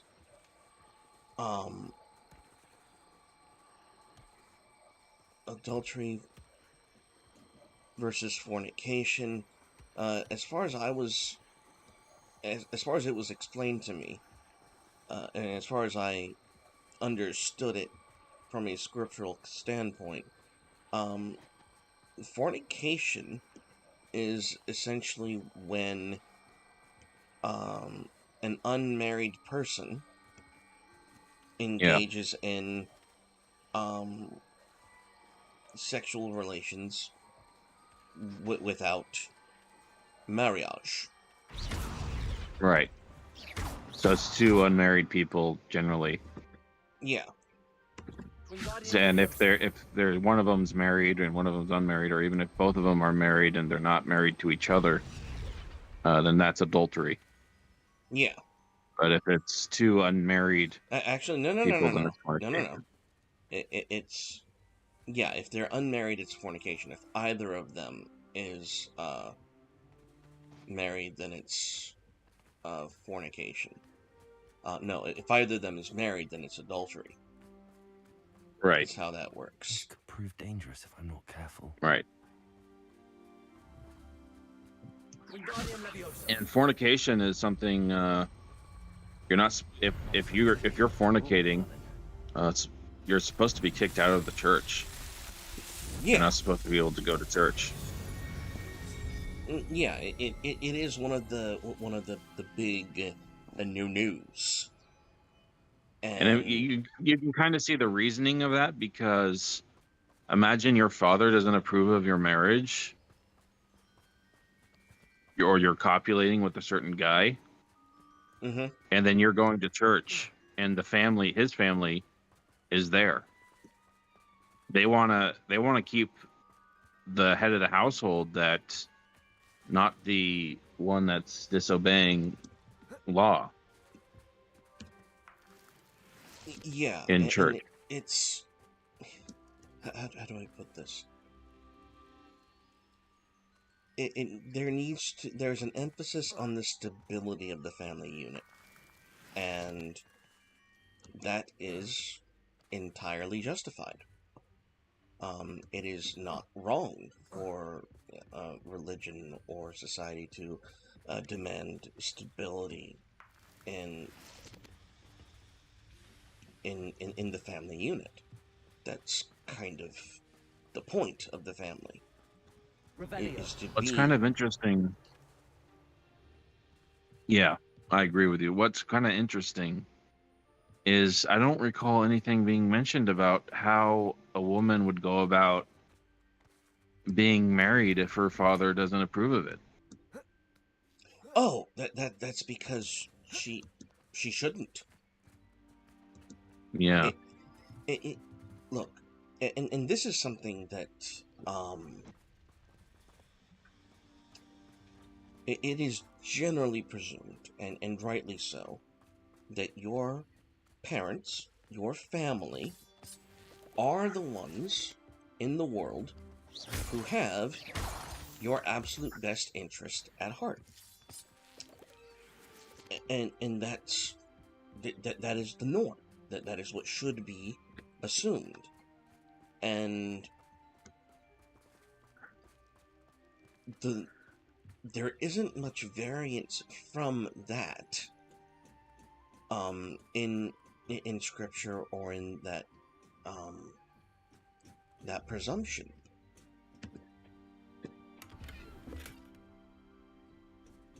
And how do I put this? It's Incendio. Revelio. and it's bizarre because today you're not allowed to make that presumption, and I find that to be not just silly. I find it to be just outright predatory. There's an interference with a narrative about parents are only in it for money. They only want you to take care of them when they're old, and it's a very cynical interference with any sort of natalism. Yes, and scripture is scripture is interesting in the types of in the language it uses when it comes to let's just say unworthy patriarchs, because if you read the old law, it does not forbid women from selling their bodies. It prohibits fathers from pimping out their daughters. Yeah. Mm-hmm. However, the wording... selling their body is adultery or fornication, though. Agreed, and that should be understood. What is lost in translation, however, is the message, because when that law or advice is given, it says, "Thou shalt not sell thy daughter or allow her to play the harlot, lest whoredoms fill the land." It has a distinct cause and effect implication. If you allow your daughter to sell her body for money, for your household, for your income and your security, the land will be full of whoredoms, and I will not be happy. Suffice to say. Well, I mean, any father that would approve of that, I mean, just by performatively, allowing it to happen, he's basically approving of it. So he's basically he's causing remarriage and divorce over and over again. He's causing divorce. Yeah. In the eyes of the law, from what I understand. So, and God abhors divorce. And it's also a phenomenon where the consequences are that if you do this, X will be a consequence. And I'm sorry to, for those of you who don't want to see it that way, it also means when a woman chooses to whore herself, that it needs to be forbidden. Because the consequence is the same. For those of you who need a modern translation, what he was essentially saying, if you tolerate Pornhub, thou shalt suffer the wrath of e-thoughts and OnlyFans. That's interesting. Yeah, and we know, as men who live in such societies, that it just keeps getting worse, doesn't it? If you tolerate Pornhub, you will get e-thoughts and OnlyFans. That's just that is the law. That is the reality as it's meted out. And I have no tolerance for people saying, "Oh, it's just a law directed at fathers and economy." No. It is a moral law.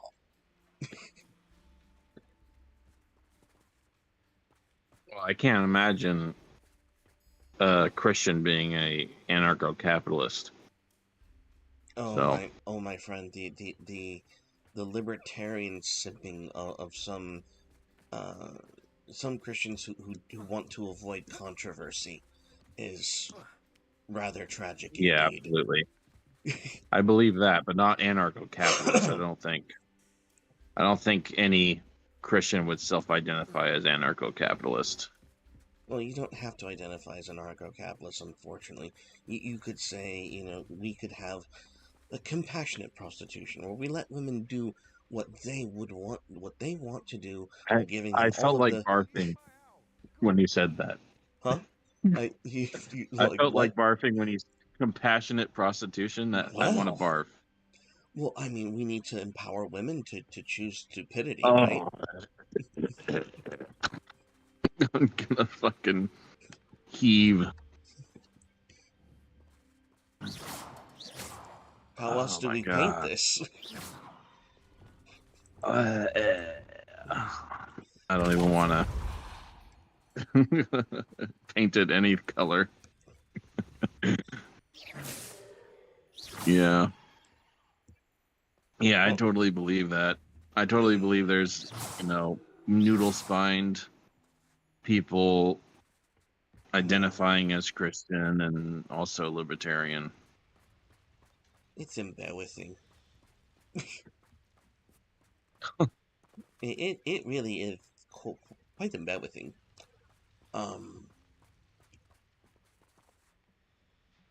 So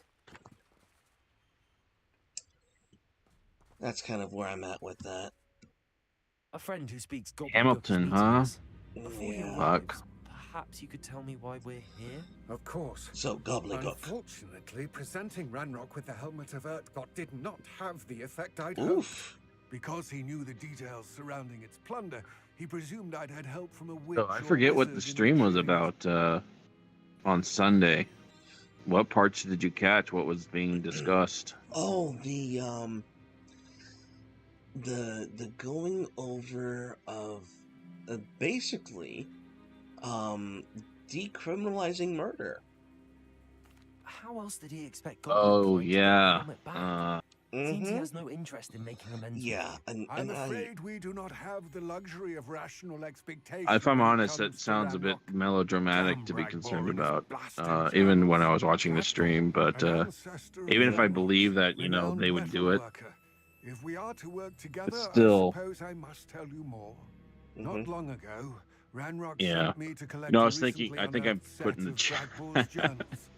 They describe about repositories that Bragbor there's had been going to be commissioned to parents build that for a group of raise witches and murderers wizards. What do you to, mean? Pretty much. threaten Large, their magically bosses fortified not to fire them or receptacles give them a crafted raise, or from else they're going to goblin die metal. by Ranrock someone under recruited 25 or others to help me something locate crazy the like that. effigies.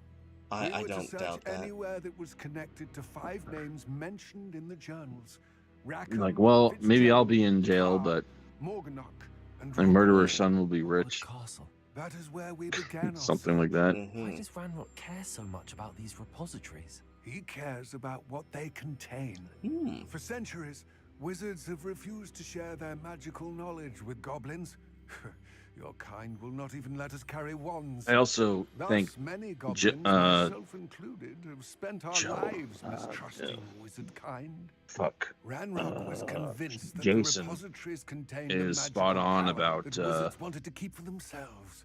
not doing the, well, you can't own a gun, blah, blah, blah. You know, you can own a gun sooner, you can vote sooner, you know, all that stuff. I think he's right about Greetings, Lord not God. It is an honor, resorting sir. to that stuff, You speak gobbledygook. those arguments. Oh, Bacalio. Enough. Please do not tell me that was meant to be gobbledygook. Well, yes. Perhaps my pronunciation. Oh, no. Here I am talking in the middle of certain dialects dialogue. differ. Yeah, sorry about that. Pronunciation is not the issue. No, it's my I fault. I'm barely talking in the middle of recognize that as dialogue. language. So, I trust you can read. Yeah, we're gobbledygook talking better about than you can speak the it. slave languages. I can, Sir Lodcock. Just Lodgok. Thankfully, we only need someone who can. I can't hear the decipher game written audio, that's plans, why. Since I Oh, cannot really? join you in the mine. Hang Yeah. on. What written plans? And why can't you come with us? We need some idea of what Ranrock knows or is plotting. I suspect a careless loyalist may have left plans behind.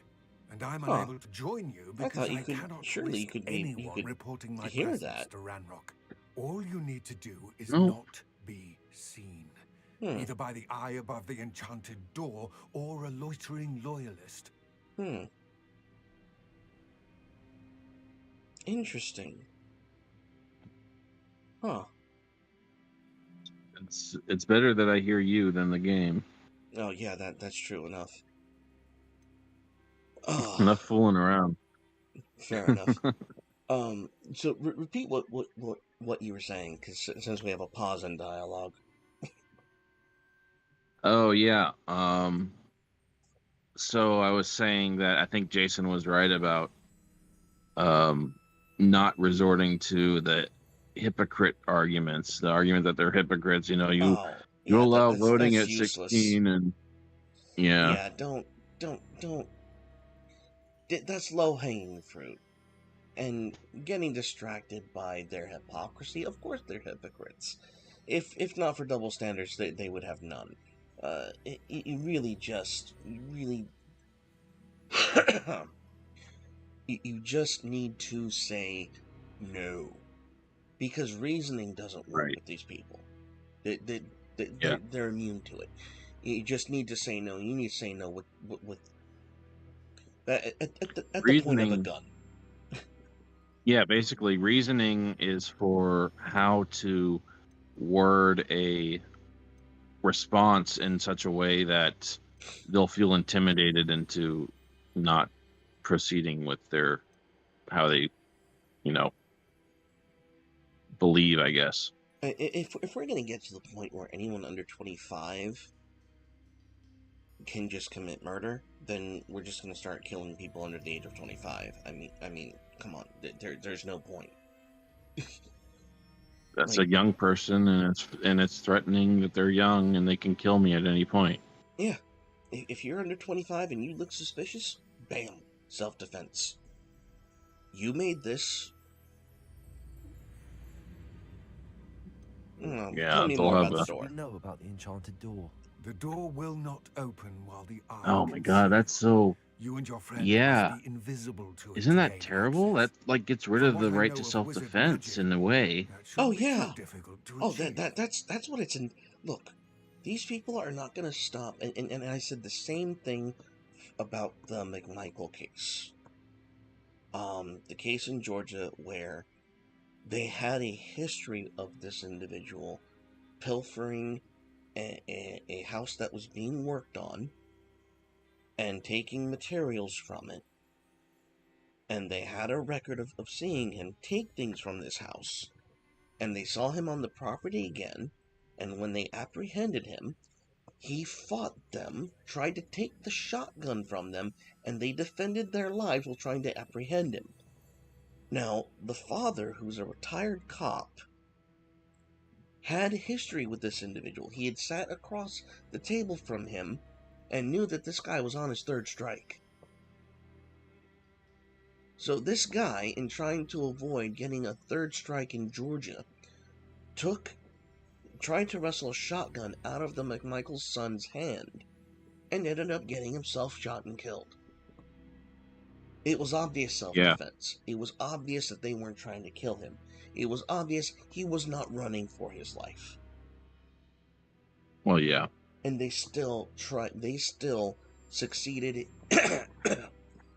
in the anti-white narrative of getting these men convicted of murder.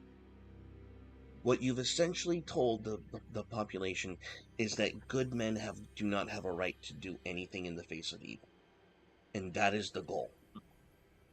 And you see that with, white people when they see a white person being harmed by an anti-white, they don't do anything.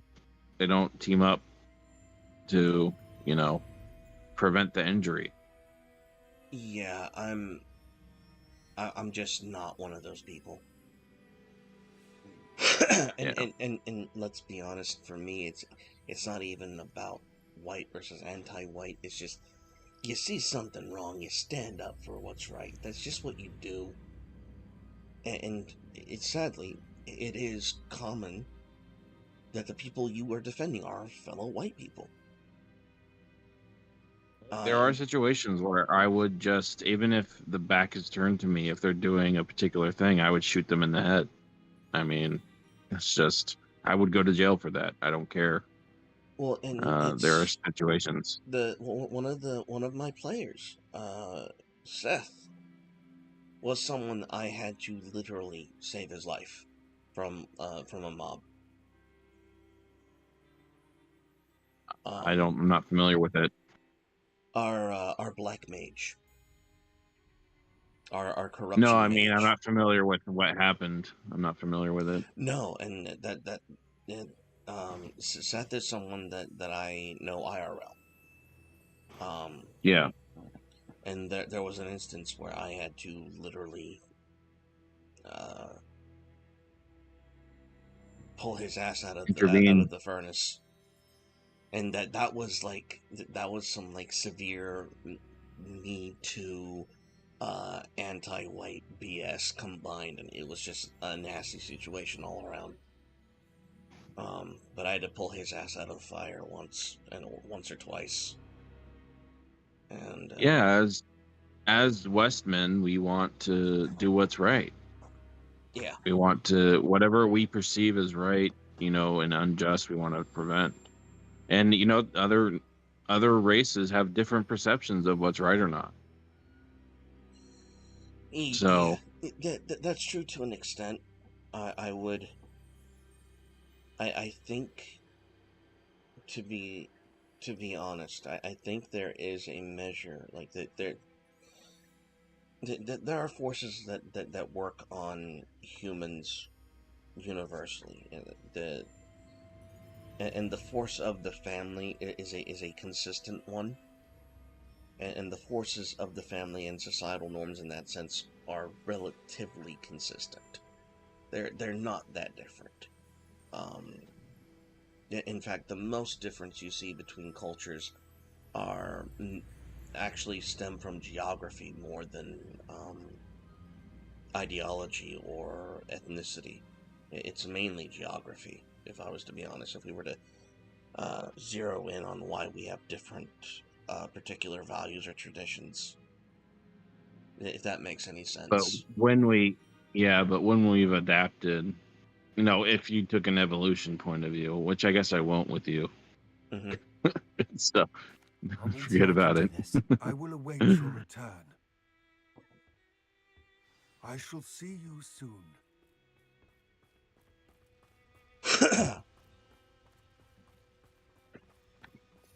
So now I have to sneak through the door.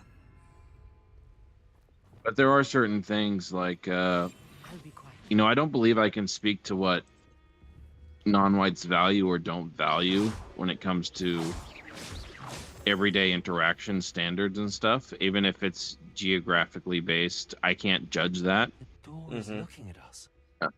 So when that anti-white, non-white was saying, about the police officer who shot a non-white teenage girl who pulled out a knife to stab Rarely prepare another well for non-white reality. teenage girl, A real goblin mine. and there It's even was grander this than I had anti-white expected. non-white saying that shooting the one with the knife was, too much or whatever, was going too far but if I saw a white teenage girl pulling out a knife with the knife pulled out and an unarmed white teenage girl and they were fighting I cannot and believe she I came at met her a with a goblin. knife, I would, Let's just learn what we can and you get know, out. have to make that decision. Yeah, and I'm gonna be. Look at this lift. Impressive workmanship for so simple a device. I'm gonna be Impressive workmanship honest. aside, Um, forward. I do not think.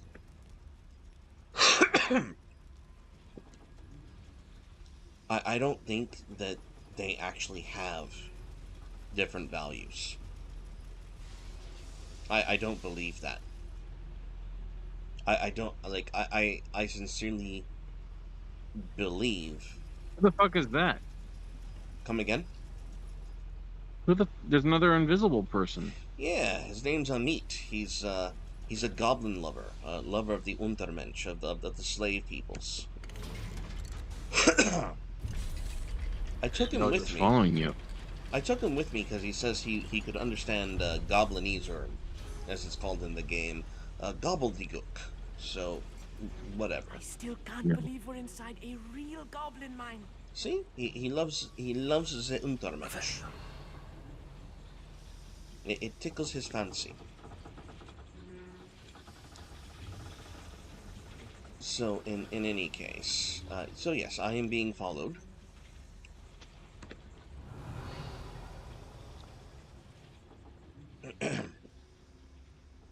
I've read about mines like this, but seeing one is something else altogether.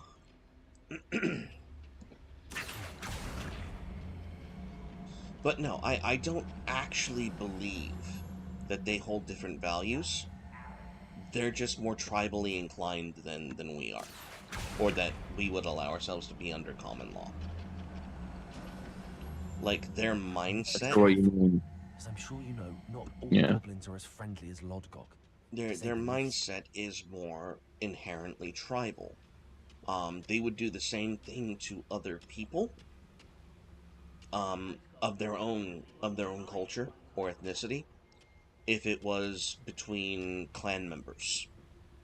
For example, um, I don't think it has anything to do with values per se. I think it's just about. I think it's just a tactic. I think they do know better.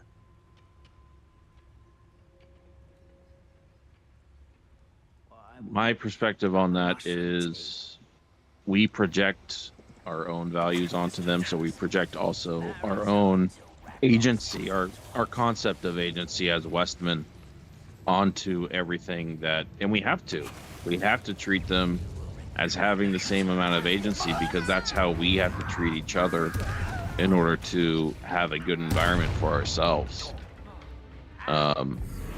So I do make the distinction, but at the same time I acknowledge that we have to treat them the way we treat Get us ourselves. through here safely, Amit.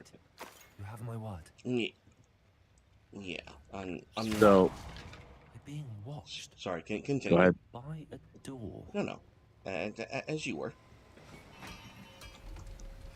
So it's a different perspective there in that regard. So I can just only say that. I forgot what I was going to say anyway. So what were you going to mention? Nothing much other than I'm probably going to call it a night. It's time for me to go to bed. Alrighty. All right. Well, it's been fun, guys. It was nice to game with y'all again. And Auf Wiedersehen. We're going to end it here. See you later.